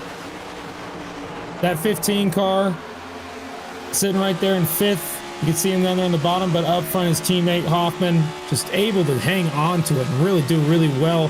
But Joseph Galata, take a look at this. That 99 car has chased him down. He's able to get there on the short run. Will Hoffman be able to hold him off? That's the question I'm thinking of right now. I have no idea. It's going to be close, though. We've seen this happen. Brilliant addition there for the sound effect. That is absolutely golden stuff. But we've got ourselves a brilliant battle up at the front. Galata and Hoffman. This is going to be tense. This is going to be hair-raising stuff with these two competitors as well. You look right behind. Ooh. That's Roman and Gitter duking it out for the final podium spots. Oh, yeah. Take a look at that. 21's trying to push up hard on the Roman car. Roman's not able to get him quite clear. Not the best of momentum, though, heading into turn 1. 21's going to be able to clear Vroman just like that. And I can't say that that was 100% easy, but he made it work as Gitter gets very flirtatious with that outside safer barrier coming at turn number 1 and 2 as a meatball flag in the air for Kevin Zosiak. Repair is going to be needed for that driver to continue on in this race. The meatball flag's about as common as they come here at Kansas. The black flags may be a little bit common too, as you can see Galata fluttering that gas pedal, and as he headed his way through the tri-oval, I think he's maybe either taking it easy just because he wants to save up his stuff for a charge a little bit later on in the stint, or maybe these racers considering a little bit of fuel safety. I'm not entirely sure if they want to be doing that right now. I mean, with the amount of wrecks we saw so far, I mean, it depends on if they think it's going to go green to the end. And so far, it's been really heavy racing up front, not necessarily dangerous, but at the tail end of the field, that could most certainly happen. We've seen that happen a few times today. A lot of cars are off the pace. We're going to see some lap cars here eventually. So maybe we got about 80 laps to go in this one. But like in terms of playoffs implications, a handful of drivers are just not there right now. Talking, of course, about Nolan Hodgson got involved in that accident. He's still out there trying to gain every spot he can. Currently sitting 29th, a few spots ahead of him. We got the driver of Cameron Stone sitting in 16th. I believe he's the next one in the playoffs up above him. And you got Andrew Dyson in 14th, Delaney in 12th. Remember, Delaney's locked in, doesn't need to worry about it. Adam Benefiel in 11th. Sean O'Brien Jr. and Adam Benefiel are side by side for position for 10th right now, actually, while we're talking about this. Here we are. We got them on screen now. These guys are all battling again for position. All playoff cars right here, from the 6 car in the Mountain Dew machine all the way up to that red car of DeCiani. All playoff guys. Paul Hill, DeCiani, Hoytsma, Hutchinson, all playoff from 6th place on back until you get to 12th. Huge group of playoff guys right here, battling each other for position, trying to make the round of 8. Yeah, doing everything that they need to do, everything that they feel like they have to in this race to try and give themselves the best opportunity to make it into the next round of the playoffs. Many of these racers have championship ambitions, just want to have a good run here in 2025, and they're going to stop at no end to try and make it work. With 77 laps left to go in this race, the sun slowly but surely setting around this racetrack. The track temperatures maybe begin to fall off, but these racers have so much to worry about outside of that, frankly, the heat is coming from the competition. It's not coming from the sun.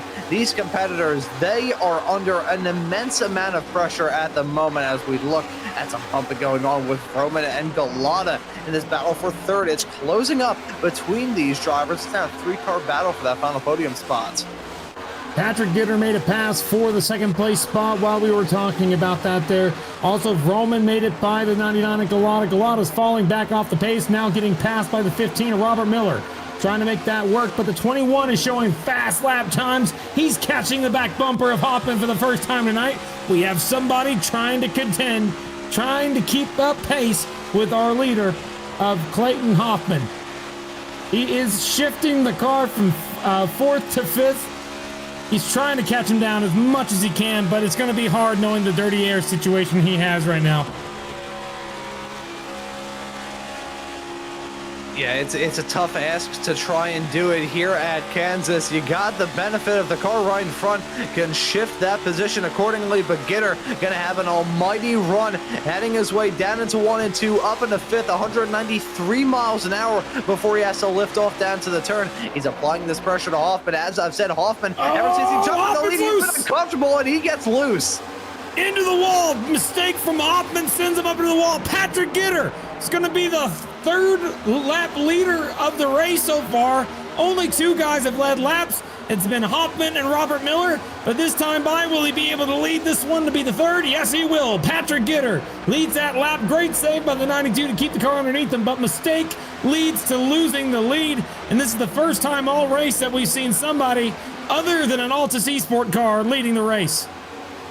And right as I mentioned the fact the number 92 car of Clayton Hoffman and that driver behind the wheel of it had been under so much pressure, a world of pressure thus far tonight, he makes that trip up all through 1 and 2 and loses out on the lead. Now Gitter in that number 21 car got to try and utilize this opportunity to drive off into the sunset and extend that gap as much as he can between now and the not too far off future. We'll have to worry about some pit stops in this stint, I believe, as well. These racers may not be able to make it all the way to the end.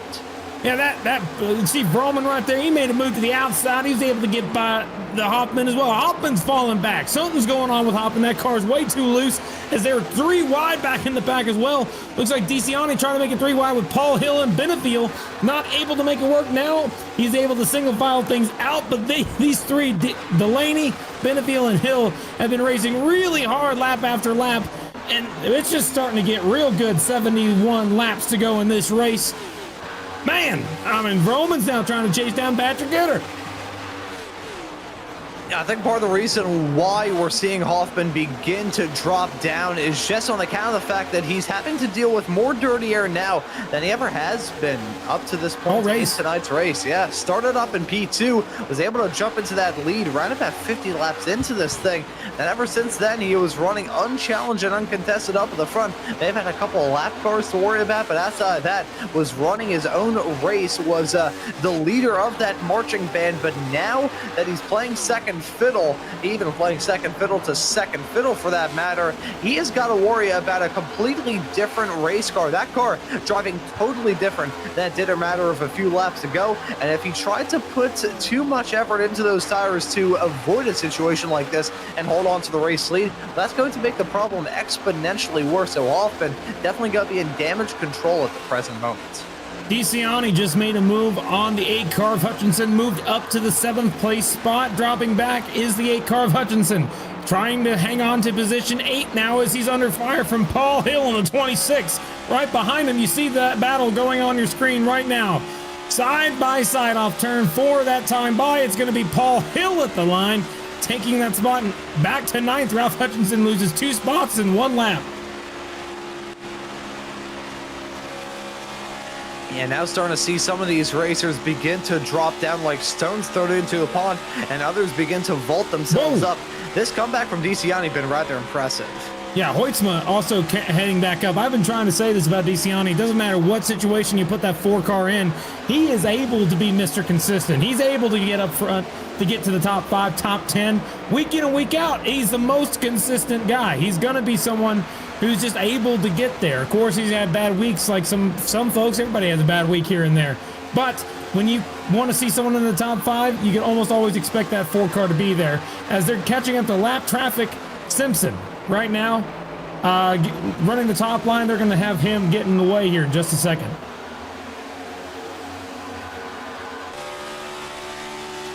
Right on board right now with your current race leader of Gitter as he heads his way downtown into 1 and 2. The 2-1 car, the 21 machine, running very, very fast right now, and he looks to try and pull up that gap between himself and Vroman. Vroman, meanwhile, looking to close it at any sort of opportunity. You can see him looking down on the bottom lane as they head their way off through 3 and 4.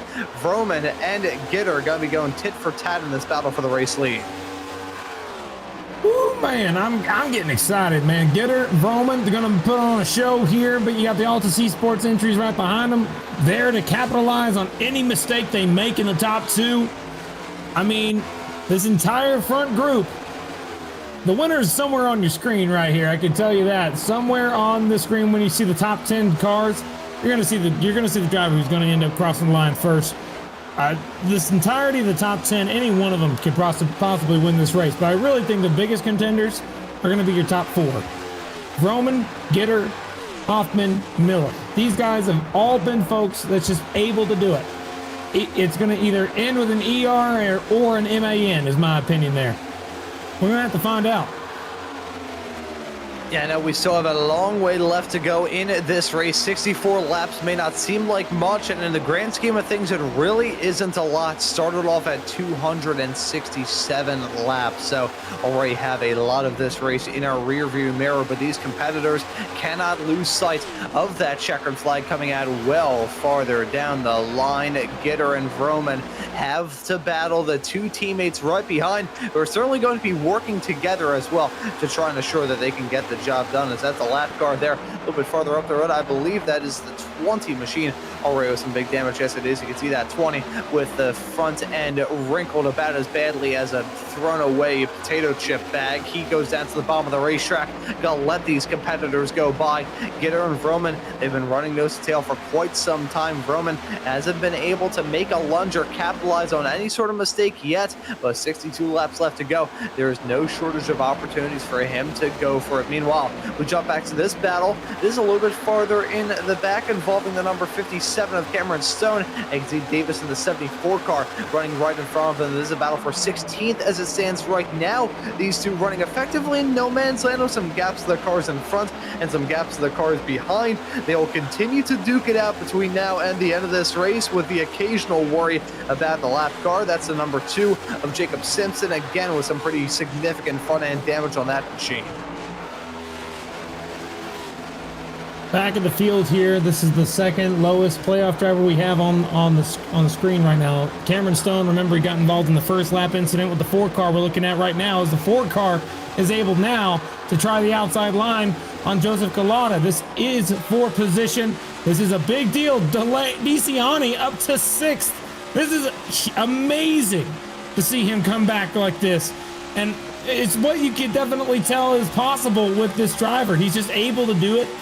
And looks like that he's able to carry the momentum down the back, still side by side with Galata, trying to make it work on the top side.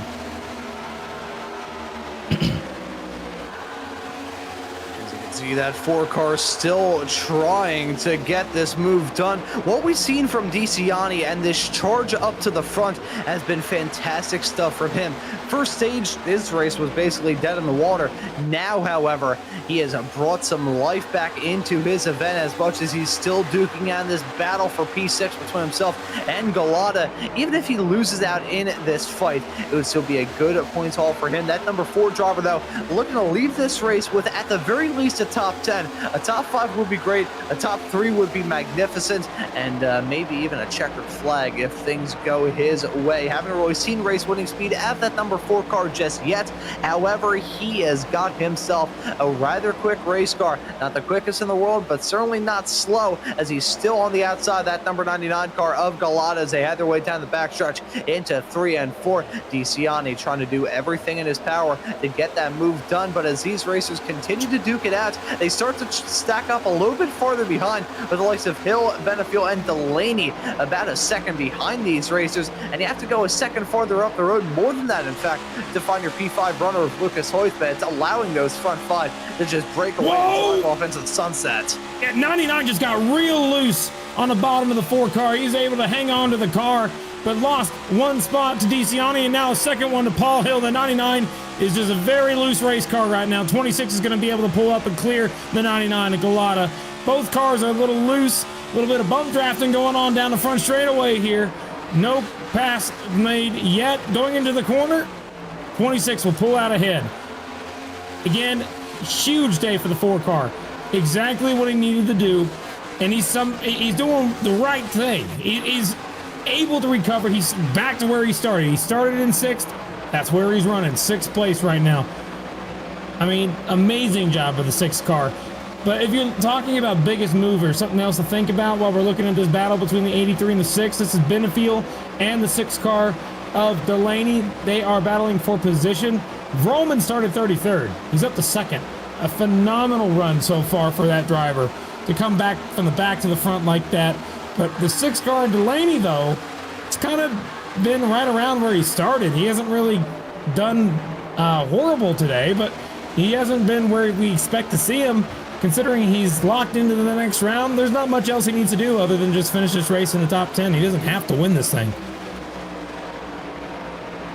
You know, if he could just get a good result, that would still be a rather productive day for him. These racers, all with different agendas in the playoffs. Some of them just looking for a good points haul. Others looking to try and limit the damage. Others looking to go out and impress and get the W here tonight. That's one thing that I do like about the playoffs, it must be said. I'm definitely not the biggest fan of playoff formats in the world, in all honesty, but one thing that it does create is creates many different scenarios for these racers and different agendas for drivers up and down the field. Some of them looking to try and have a calm, cool, and collected day. Others looking to go for all out glory. And as much as it can lead to some drama and some controversy, can still lead to some absolutely amazing racing action. We've seen that already here tonight. Take our front 2, for instance. Gitter has just been militarily consistent up to this point in the race, running firmly up the front, really ever since it dropped the green flag. Haven't seen him falter too much from that. Vroman, meanwhile, 31 spots ever since it dropped the green flag. That is madness. Well, I got to tell you right now, man, while Delaney's trying to make the pass on the 99, not quite there this time. We're not at all saying playoffs are the right choice at all. Let's just say that for right now. All right, full 36 race season is what we're looking for. But right now, this is what the current real life Cup Series is, and because the full length Cup Challenge tries to be as realistic as possible, that's why we do the same thing in the playoffs. And it's okay here. You got to understand, we're just following what the Cup guys are doing. The moment they change that, we are glad to change that again. That is the truth of the matter. Is Delaney all over the back bump of the 99, contact, gets him loose, hangs on to the race car. What a save by the 99. I had no doubt that that was going to happen. There's a little bit of ill will between the 99 and the 6 from a couple weeks ago. And I knew that was going to happen, man. I hate to see it. Yeah, you certainly don't like to see moments like that, but that right there, I think the correct technical term would be the old bootscoon boogie. It's just the push it, hey, get out of my damn way, and then pushes him out of the way. So that's what happened with the 99 with a big wiggle heading down the backstretch to the 6, getting into the back bumper of him. But no, I will say on the subject of 36 race full season points format, would love to see if NASCAR went back to that. I actually have a deal with my non-broadcasting adventures, because before I got into this, I used to make YouTube videos about IndyCar history, still do in fact, and I have a deal that if IndyCar ever introduces a playoff format, I will stop making videos about IndyCar and switch off to making videos about curling. Brandon Hastings, black flag 81 car. Something is going on with the 81. Too fast on pit road. Big problems for the 81. That will ruin his day, no doubt about it. As more cars choosing to head down pit road, I guess the pit road is now open for business. We're going to start seeing some more cars choose to come down and take tires over the next course of the 10, 20 laps from now. As you can see, the handling of these race cars beginning to fall away. That's part of the reason why the gaps are starting to grow out the way that they are. very that being said, I have a feeling that some pit stops are going to come up very soon. And speaking of pit stops, yeah, Vroman and Hoffman both coming into the pits. Oh, that looks a little bit quick from the both of them. Vroman's black flag for Nicholas Vroman, just like that. That's going to ruin his race. Playoff driver, huge deal right there. He's lucky he's got some stage points to help him out, but still not what you want to see. And I don't think that affected the driver of the car ahead of him there. I don't know if he's going to be out or not. I think did Hoffman make pit road speed? He did. So Hoffman made it through. That's a huge point-saving day. You see Patrick Gitter heading down pit road. A lot of cars are speeding on pit road.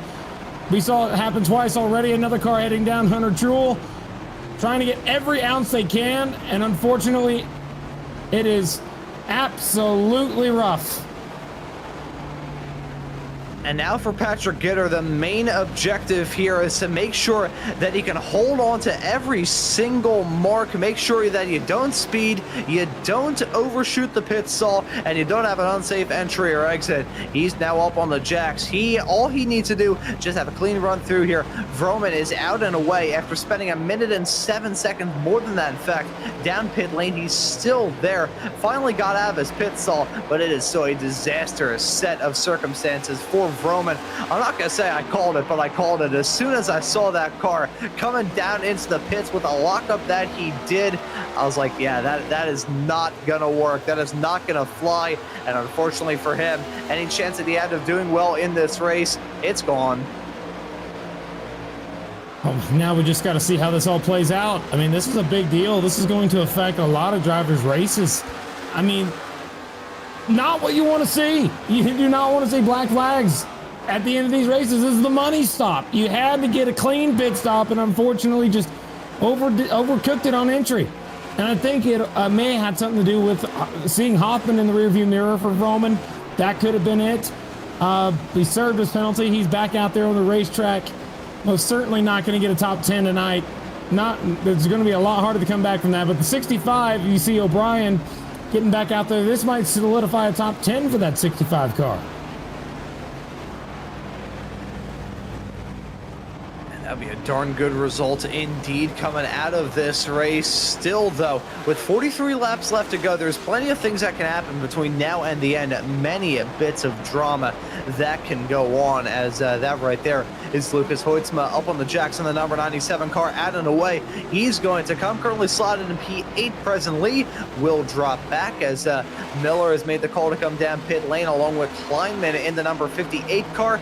Next to see who will be the latest to make that call into the pits here in just a few moments time. This is the money stop. These racers have been waiting for this for a while. If they can nail down the call here, if they can figure out exactly what they need to do to get to the end of this race, whether it be the level of fuel they need, whether it be the adjustments they need, this track still continues to evolve lap after lap throughout this race with tire rubber building on the racing line, tire marbles building off of it, especially on the apron, and the track temperature continuing to evolve as well. These racers do have to keep an eye on those adjustments, make them slowly but surely throughout this race. Is a black flag in the air for Robert Miller. Robert Miller in this race gonna get struck by that falling anvil. Oh no, that's a big deal. Holy cow, he was gonna win the race. He had a chance. What happened to the 15?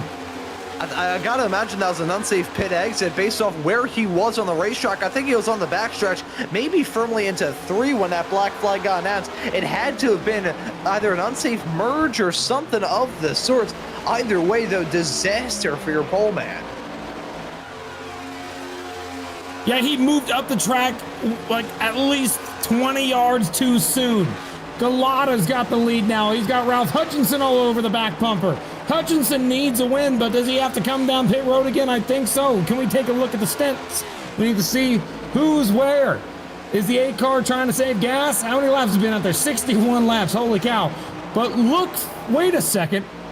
Williams, Stephen Williams, sitting in 6th, 54 laps.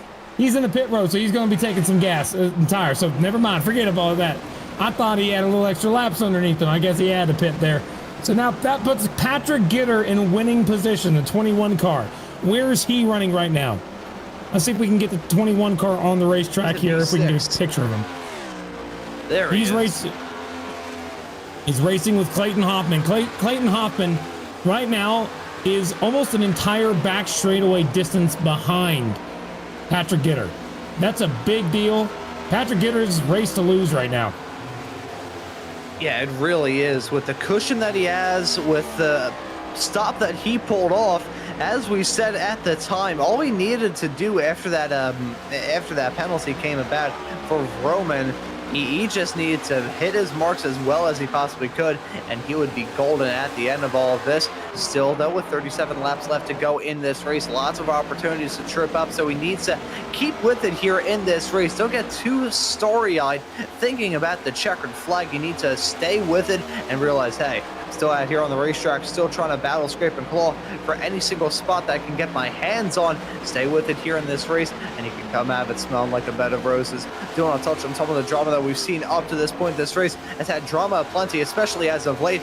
Roman, in the midst of all of that drama, he has dipped all the way down to, I believe it's P22 right now, which for the driver who entered this race 29 points above the cut line, it won't be a complete disaster for him, as he did get a decent amount of points from the stages. But either way, Roman went to this race P3 in the points, going to leave it at a pretty significant disadvantage. I don't think he'll be below the cut line, but he's going to be a heck of a lot farther back than he is now.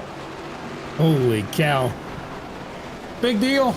Now Hutchinson and Cameron Stone are the last 2 that needs to pit.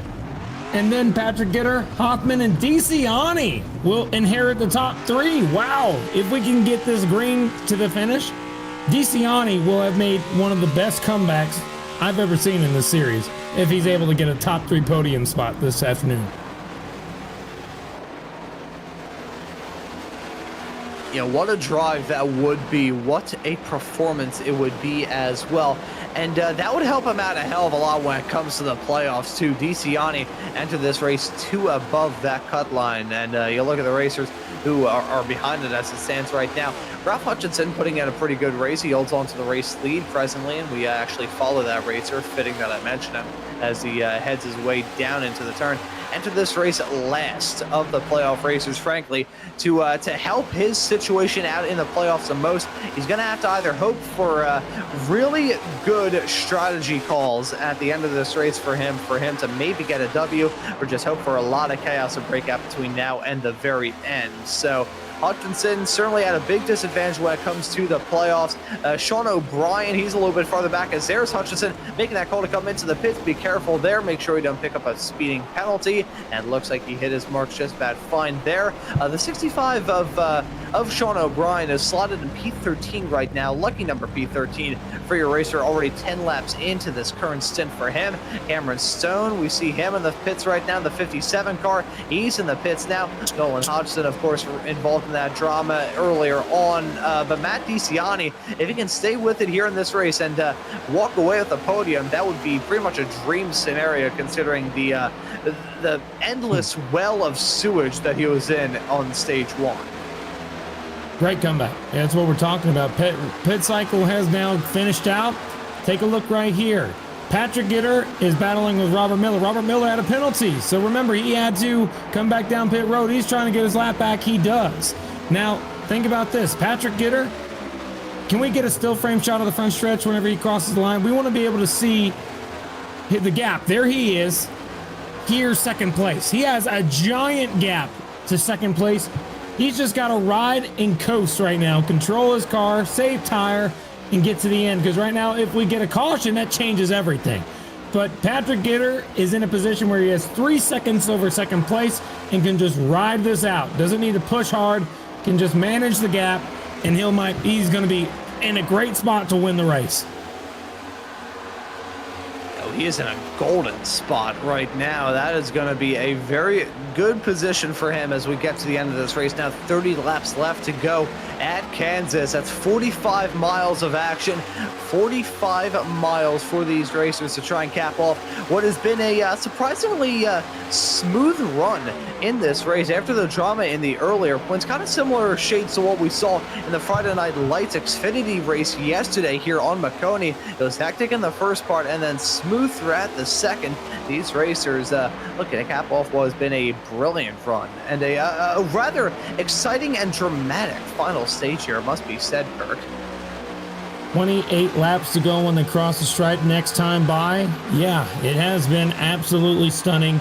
A lot of cars making mistakes. Let's check in on them. Robert Miller, we saw him right behind the 21 car. He's at the tail end of the lead lap, currently sitting in 21st. He needs a caution to get back into this race to be able to get a good finish. He qualified on the pole, but unfortunately not able to come back. Another driver, talking about Nicholas Vroman. Vroman, however, seems like has it a little worse. He's right now sitting in 22nd, a lap down. He's the first car 1 lap down. He'd love to see a caution so he can get the wave around the free pass to be able to get on by. He just got passed by the 99, who also made a mistake on pit road, I believe. Let me double check. Yep, that is right. Overshot his pit stall, which is why he lost so many spots. Now currently sitting in 9th. Golly, it's just one problem after another ends up taking them out of this race. They had a chance to win, and that will do it. And because of that, the biggest driver who's able to make this back in their own favor, Matt DeCiani. He's going to be able to catch Clayton Hoffman. I think he might even have a chance at second in this race. If he's able to do that, I mean, that will just go to continue to say he has yet to win this season. If we went strictly off of the full season playoffs, if we went 36 races, no playoffs, screwed it, that 4 car would be near the points lead. He would be somebody who would be contending for championship right now based off of his consistency and his week in and week out speed. But instead, we're talking about drivers who may have worse average finishes, but they win races when they need to. It's a different style of racing that's promoted during playoffs, and I don't necessarily like it. I never do. But that 4 car, he's in a position where we could say he's had the most consistent year all year. He's just somebody who's always in contention, and he hasn't yet to win this year, but he's always someone who's going to be up in the front. He's going to finish well, and if he doesn't, it's few and far between. And so he's battling for second place right now with the 92, who also only won one race this year in the playoffs, but he wasn't very consistent. He had speed, but got involved in a lot of accidents in the regular season. So you can tell the duality of these drivers is the front guy who's fast, but got involved in accidents, versus the 4 who's quick, but not able to get the job done quite yet. He's praying, he's hoping that they can chase down Patrick Gitter. That is the goal of the 4 in the 92. Will they be able to do it? Caution's out! Yes, this is going to be wild. What just happened? Cars crashed on the back straightaway sitting sideways. I think it was Tanner Marty. Or was that Galata? No, it was Dave Hoytsma, actually, in the 09 car. And everything that we thought the end of this race was going to be, you can throw that into just not even throw it into a wood chip, or throw it straight into a fire. Not even a fire, throw it into the mouth of a volcano. That right there is everything that we thought this race was going to be gone. And that's the grip gone from Hoytsma. Contact being made as he headed his way onto the back straightaway, all through turn number 2, lost it in there, and then he slides to a halt, grounds to a halt onto that back straightaway. The yellow is out for the first time in quite some time here tonight, and that is going to change everything. As I just said, everything we thought the end of this race was going to be, we can throw it out the window. We have now got ourselves essentially a clean slate. I got to wonder here as well, Kirk, will we see these racers make a call to come down pit lane? We have enough laps left to go in the race, and I think you can make it work if you do. Yeah, let's take a look right now at the front of the pack. We need to look at Patrick Gitter right now. He's going to be the one that, he's kind of in a really rough position, because it's damned if you do, damned if you don't. If you stay out, most folks behind you might pit. If you come down, some folks might stay out. It's kind of he's in the worst position out of anybody in the top 10, because he's going to have to make that choice. Are you going to stay out, or are you coming down? With 24 laps on your tires, you think you're going to have to come down. I think this is the best choice you have, and exactly what I thought. They're all coming down to get tires, with the exception, it looks like, of Ralph Hutchinson in the 8 car. 8 car, I believe, was the only one to stay out. Oh, that's a fascinating decision from Hutchinson. He's in a must-win. Yeah, that's exactly what I was just going to say. He has got to get the W here, so there's no point in following everybody else, because you're just going to finish behind everybody else. You may as well just either swing for the fences and maybe put yourself in a slightly bigger pit come time for the next race, as we've got some racers taking 2 tires. Look at DeCiani there. He's got to be able to jump his way up there. Oh, wrecking on the pit road! Cars in the grass! Sitting in the grass in the middle of pit road. Who is that? That's a car turning around, heavy contact. It's Paul Hill. What in the playoff world driver is going on? Yeah, playoff racer, playoff competitor, entered this race 7th of those drivers, only 14 above that cut line. That's going to hurt him out a lot as we take a look at those racers and the call they made to come down pit lane. The 21 did not have a great run. He just lost it all on his own. It just spun the car on pit road. Oh my goodness. That is the wildest thing I've ever seen. I've never seen that happen. You gotta hate it for Paul. He was running top 10. He had great speed, but it looks like he just overcooked it onto the pit lane. Maybe on 2 tires, perhaps. No, 4 tires. Or we'll have to see for sure, but the car was looser than he was expecting it to be for sure. A very unfortunate moment there from Paul Hill in the number 26 car. He may have been feeling like he was going to be feeling like $1 million with the performance that he was putting in, but after that moment, he's got to be feeling like $1.50, a $50 Applebee's gift card, and a box of stamps. Okay, but now look, here we go. Let's go ahead and run this down, tell you the situation, okay? Here we go. Hutchinson staying out on a 12-lap old tires. Hoffman, DeCiani, Hoytsma, Dyson all took 2 tires. Gitter and Delaney took 4. Bobby Anderson took 2 tires. Benefield, Galata also on 4, and everybody behind them also took 4 tires on their last pit stop. This is 20 laps to go. We're going to get the restart with 19 laps left in this race. Hutchinson was 27 below the cut line heading into this race. Now he's in the lead. He needs to hang on to it, and he needs to be able to win this race, to be able to confirm his spot or at least finish in the top 10 to get as many points as he can. You got Hoffman to his outside, sitting in a pretty great spot, won both stages. Doesn't necessarily have to win, but would love to win. DeCiani hasn't won yet this year. He'd love to do it. Here we go, restart zone. We're back underway. 19 laps to go in the Full Life Cup Challenge. Ooh, as you can see, Delaney already risking it. He looks down the inside of the 41 as they head their way 3 wide down off into turn number 1 and 2. The 97 of Hoytsma going at hung out to draw on the high sides. The 41 gonna get spun. The 83. That is big contact. He is out. 83. Benefield. He is missing. Where did he run off to? He's on the inside. He's going out of the clear. No caution yet. Battle for the lead. Side by side. Matt DeCiani to the outside, trying to make a pass on Ralph Hutchinson. Here comes the 92 to the outside, trying to make it work as well. Back up to the front. Here we go. 4-car on the top. This is big. Side by side for the lead. DeCiani has yet to win this year. Same with Ralph Hutchinson. Both would love to get wins. They haven't done it yet. 18 to go when they cross the stripe. It will be 17 laps to go. Behind them, you see the 6-car, Delaney, trying to get past Hoffman. Still side by side, DeCiani with the advantage, but into the corner. Hutchinson dives it in. Still there. This is amazing. Hang on to the car, guys. 4-car up top, 8 on the bottom. 2 guys who have desperately would love to win this year. Side by side, battling it out. Yeah, and I gotta say, well done to Ralph Hutchinson. Even with those massively older tires, he is still holding on to this spot and keeping DeCiani honest. You would have thought, okay, DeCiani came into the pits, he'll blow his doors off.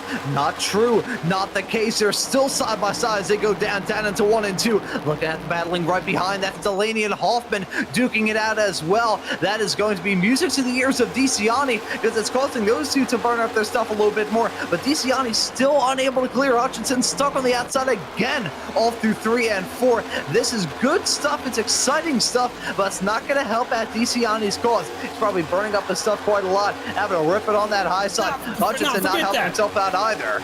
We got 15 to go.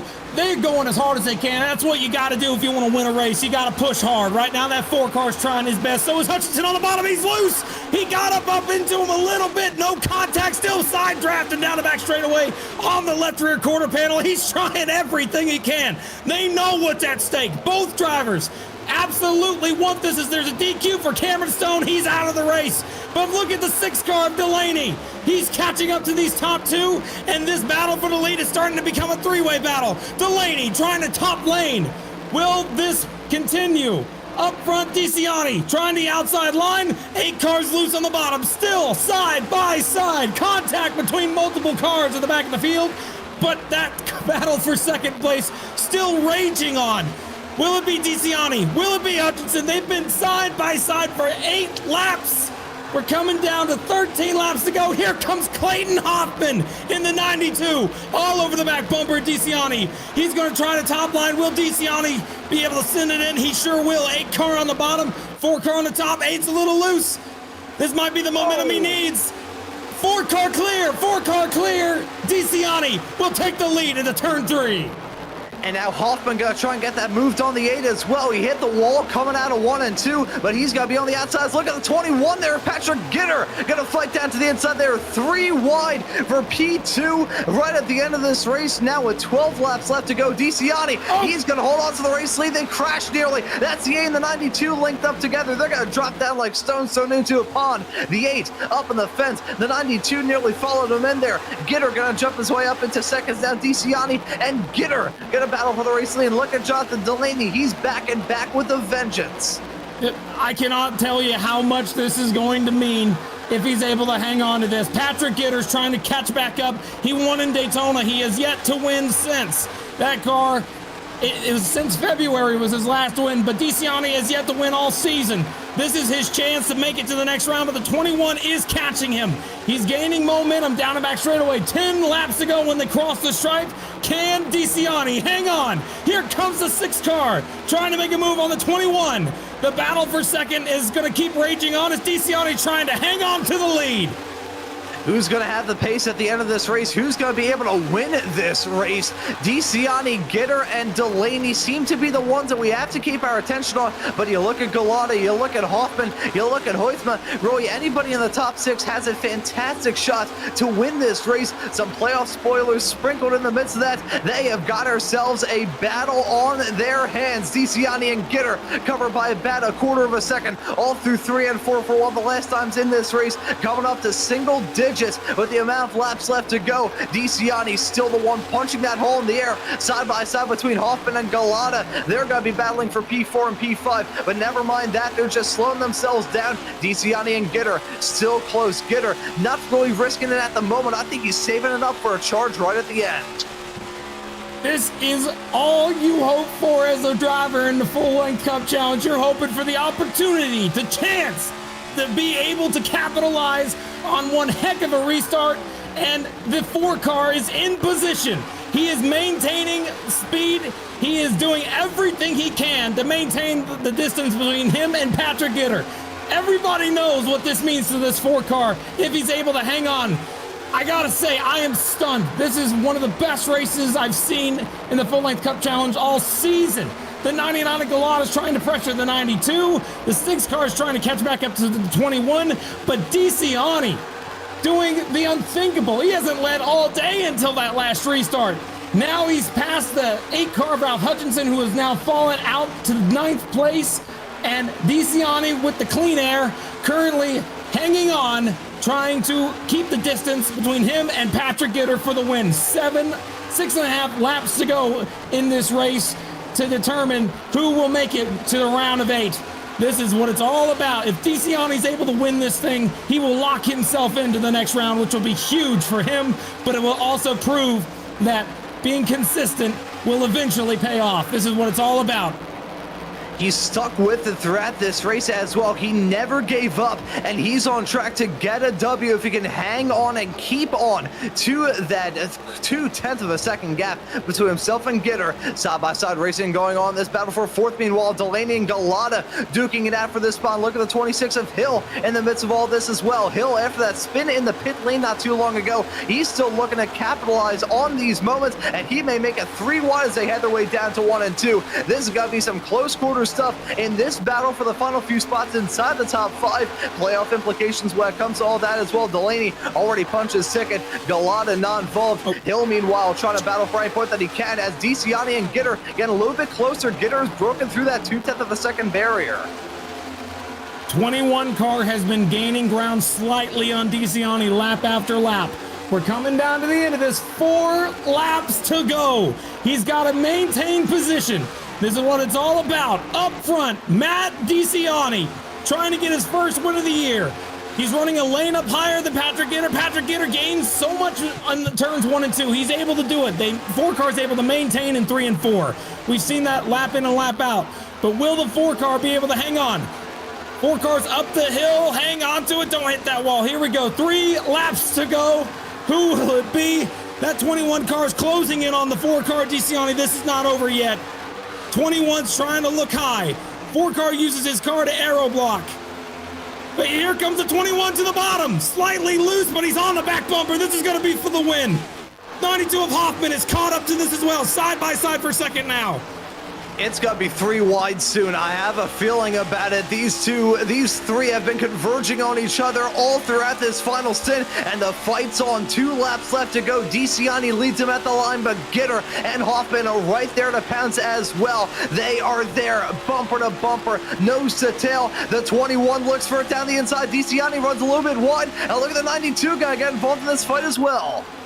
92 of Hoffman, you see that right there. Hoffman. Able to be side by side for second. That's the best thing that 4 car could see out of his mirror. Coming to the white flag this time by 1 lap to go here from Kansas. Here comes DeCiani. 1 more, buddy. Come on, you can get there. Come on. Let's see it side by side still for second. Patrick Gitter and Clayton Hoffman. Here comes the 21 to the bottom. He's going to carry a lot of momentum. 4 cars trying to get the run on the exit. Will he get there?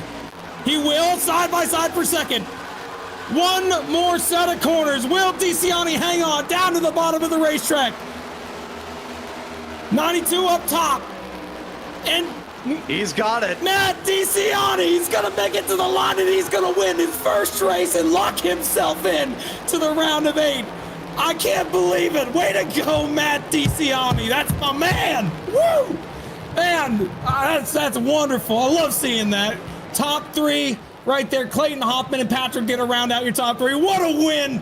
Everybody knows that he's been working so hard. He's been consistent more than anybody all year, and it finally pays off here tonight at Kansas. What a run for Matt DeCiani. And everybody gonna give him that in-car high five celebrating DeCiani's win. We're hyped up in the booth. That is the right time to win for DeCiani. That's a right time to get that W. Gitter and Hoffman gonna be a little bit disappointed. I think Hoffman gonna be kicking himself after leading so early on in this race, not able to seal the deal, but nobody could stop this man. Matt DeCiani will look to be on the back foot big time in the early stages. He's gonna burn it down in celebration. DeCiani gets win number 1 at the right time and got punched his way into the round of A in the process. I'm so happy for that 4 car. You have no idea. We're going to come back, talk to the top 3 here in just a second, look at the finishing order when we'll be right back. Matt DeCiani gets the win here from Kansas. We'll speak with him here shortly. You're watching Maconi Entertainment on YouTube.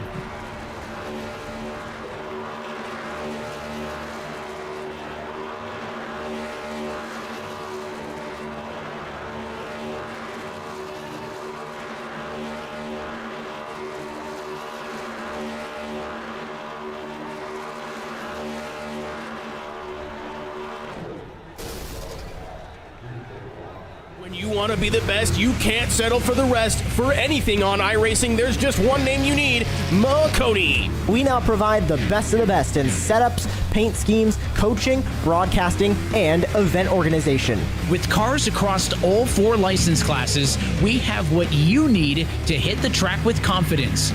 Grab a subscription and save money while going fast at MaconiSetupShop.com/subscriptions. And remember, at Maconi Setup Shop, there are setups, but your victories.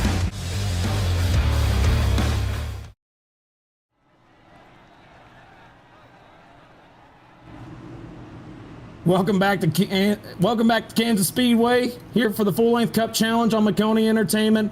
We had one heck of a nail-biter at the end of this race. Matt DeCiani finally gets his first win of the season, followed by Clayton Hoffman in the 92. Patrick Gitter will take 3rd. Jonathan Delaney 4th. Paul Hill in 5th. Evan Mesnard in 6th. 7th will be Joseph Galata. Lucas Hoitzma in 8th. Ralph Hutchinson will hang on to get a top 10 in 9th. And Robert Miller comes back from that penalty to get a top 10. And then looking through the rest of the field in this dramatic race at Kansas, it's Andrew Dyson, our surefire lock to do well in the next round of the championship. At the Charlotte Roval going to finish this race in P11. Very good result from him. Chris Davis, who we didn't really talk about too much in this race, finishes in P12. Nicholas Vroman, nice recovery from him. Still a bit of a kick in the shins after that penalty late. He will finish in lucky number P13. Sean O'Brien is classed in 14th. Bobby Anderson in P15. Tanner Marty in P16. Stephen Williams in P17. It will be Paul Gallimore finishing this race in 18th. Adam Benefiel in 19th after nearly hitting the wall right towards the end with Hunter Truex rounding out our top 20. Looking right behind Truex in 21st will be Brandon Hastings, 1 lap down. Everybody else multiple laps down after some drama throughout this race. The list continues on with Richard Kleinman in the 58 car class in 22nd. Devin Medeiros in 23rd. Daniel Llewellyn in 24th.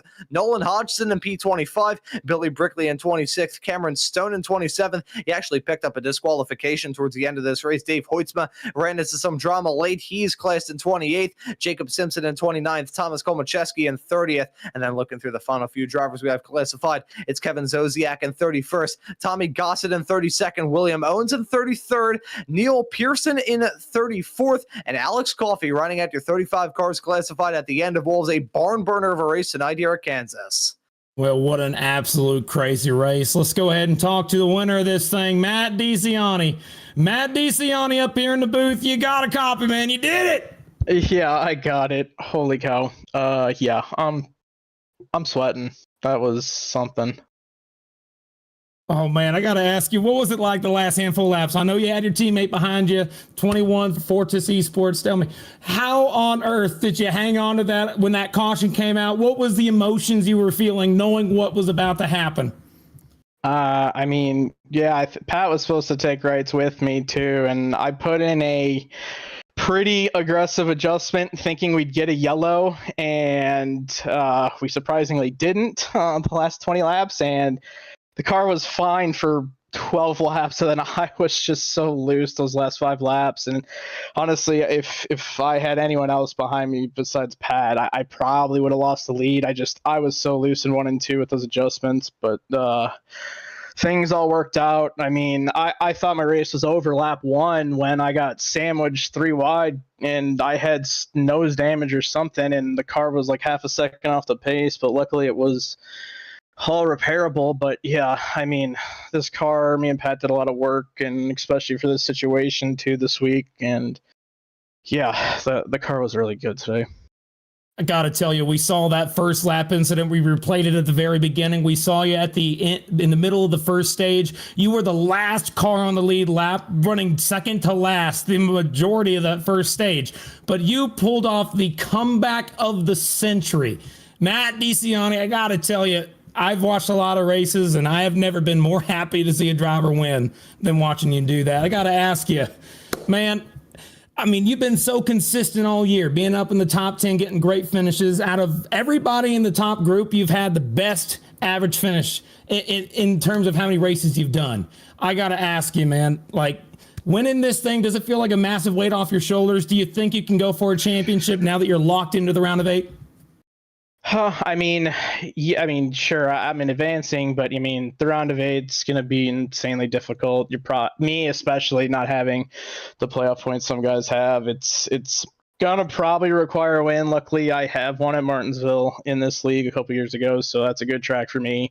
Vegas should be another very good track, similar to here, and yeah, I mean, we'll probably bring something very similar to what we had tonight. So I mean, yeah, it gives me a lot of confidence, but I mean, weight off the shoulders, sure. More so for our team, because I felt like we've been so close, more so Pat than me, but we've just found a way to lose races constantly this year. Like, we should have 3 or 4 wins most likely, but you know, things just work out, and I got to thank Pat a lot for being a great teammate there. Well, thanks so much for talking with us, Matt. Is there anybody you want to shout out here before we send you back on your way? Oh, yeah, thanks for you guys for calling the races like you do all season. Again, big shout out to Pat, and then shout out to Clayton. He had one hell of a car tonight too. Well, again, Matt, gotta say, I haven't felt this happy after a race in a long time. Congratulations on the win, pal. Thanks, guys. Appreciate it. Matt DeCiani able to get the win, but second place coming up just a little bit short. Clayton Hoffman, and he is going to be with Ron. Yeah, and Clayton Hoffman now joining us here in the commentary booth. Clayton, oh, so close, but still a very good race for you here at Kansas. How was it out there? It was great, clean air. As far as, leading all the laps, I just didn't set myself up at the beginning of that last stage. Just pushed too hard to try and keep the lead the whole run, and cost me a bunch of time. Then I slid through my box when I pit, and cost me more time. So if that caution didn't come out, it wouldn't have an exciting finish. And I think I was basically, if I had played one corner differently, where I didn't get aero loose into the corner, the race could have been totally different, and I could have won instead. But what happened.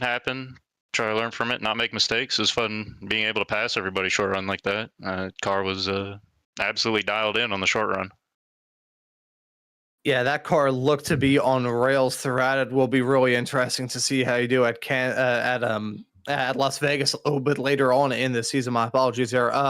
But with the good run that you had here today, may not be a W, but still a very good points haul for you. 2 stage wins and a P2 finish. So considering the fact you entered this race at Kansas tonight with a 20-point cushion to that playoff cutoff line, must be feeling pretty all right about your chances to advance to the next round as we head off to the Charlotte Roval. You should be locked in, actually. I haven't looked at the points. I don't know if I'm locked in or not, but I think it was plus 20 or 22 or something, and you get 10 stage points per stage win. and I finished second, so I had to build my lead by probably at least double. So if anybody else had a bad race that was behind me in points, it's probably basically a lock. I think I just need to finish, if anything. It is official. You are advanced 100%. You and Nicholas Vroman have advanced on points. Gotcha. Well, there you have it. So yeah, no pressure going in the Roval. They completely changed the track. Used to be my best road course before the update, and I haven't done a lap on it yet. So I will load that up tomorrow and start practicing. I'm not a road course guy. I don't think I'm terrible, but I just have not had the drive to practice those road courses this year. So I've definitely been worse than normal. So I don't know. We'll see. If I like the road course, I might practice. I might do good for fun, just because I used to like it. We'll see. Hey, a win's a win. I don't think you'll be able to turn that down one bit if you get the job done at that track in 1 week's time, Clayton. But before we let you go and get some practice in for that new version of the Roval, we'll let you give any thanks or shout outs at the end of this. Well, I don't want to upset Dyson next week. I don't think I have a chance of beating him. He's probably going to walk away with it. But thanks to Altus and Chris Hill and Seth the Merchant for putting together a fiery set. Sorry I couldn't get the dub. I did about the best I could. I think, like I said, it was about one corner away on that last run of getting Arrow loose from coming away with it pretty handedly. So appreciate them. Hopefully we can do good in a couple weeks when they go to Homestead. It'll be sick. And appreciate y'all in the booth putting on the broadcast. Thanks to Bobby for running the league, and shout out to Pat and Matt. They're two good friends of mine, and really enjoyed racing them there at the end. It was a lot of fun there. Wish it could have gone a little longer, even if I wouldn't have come away with the win. Just brawling with those guys is it's always pretty fun. We're always very respectful. We used to brawl in another league all the time that we don't race in anymore, which is sad, but it is what it is. And looking forward to next week, I guess. Yeah, and certainly looking forward to seeing you out there on the racetrack as well, Clayton. Thank you for joining us here on the broadcast booth. Well done on the P2. Congratulations on advancing to the next round of the playoffs, and looking forward to seeing you out there on the Roval next time out. And that right there was our P2 finisher of Clayton Hoffman joining us here on the broadcast booth. And Kirk, I'll pass the mic off to you to have a chat with our P3 finisher of Patrick Gitter. Patrick Gitter, man, you and your teammate were up there on that last restart. Tell me, what were your hopes and your dreams coming down to that 20-lap run? I know you took 4 on that last one, was that right? And your teammate took 2, and you were able to catch up to the back bumper. Tell me the story of the last 20 laps. Well, funny thing is, I'd meant to take 2, and I was going down pit road, made a last second air pressure adjustment, and then didn't go back to click the tires in time. So I had adjustments to just take 2.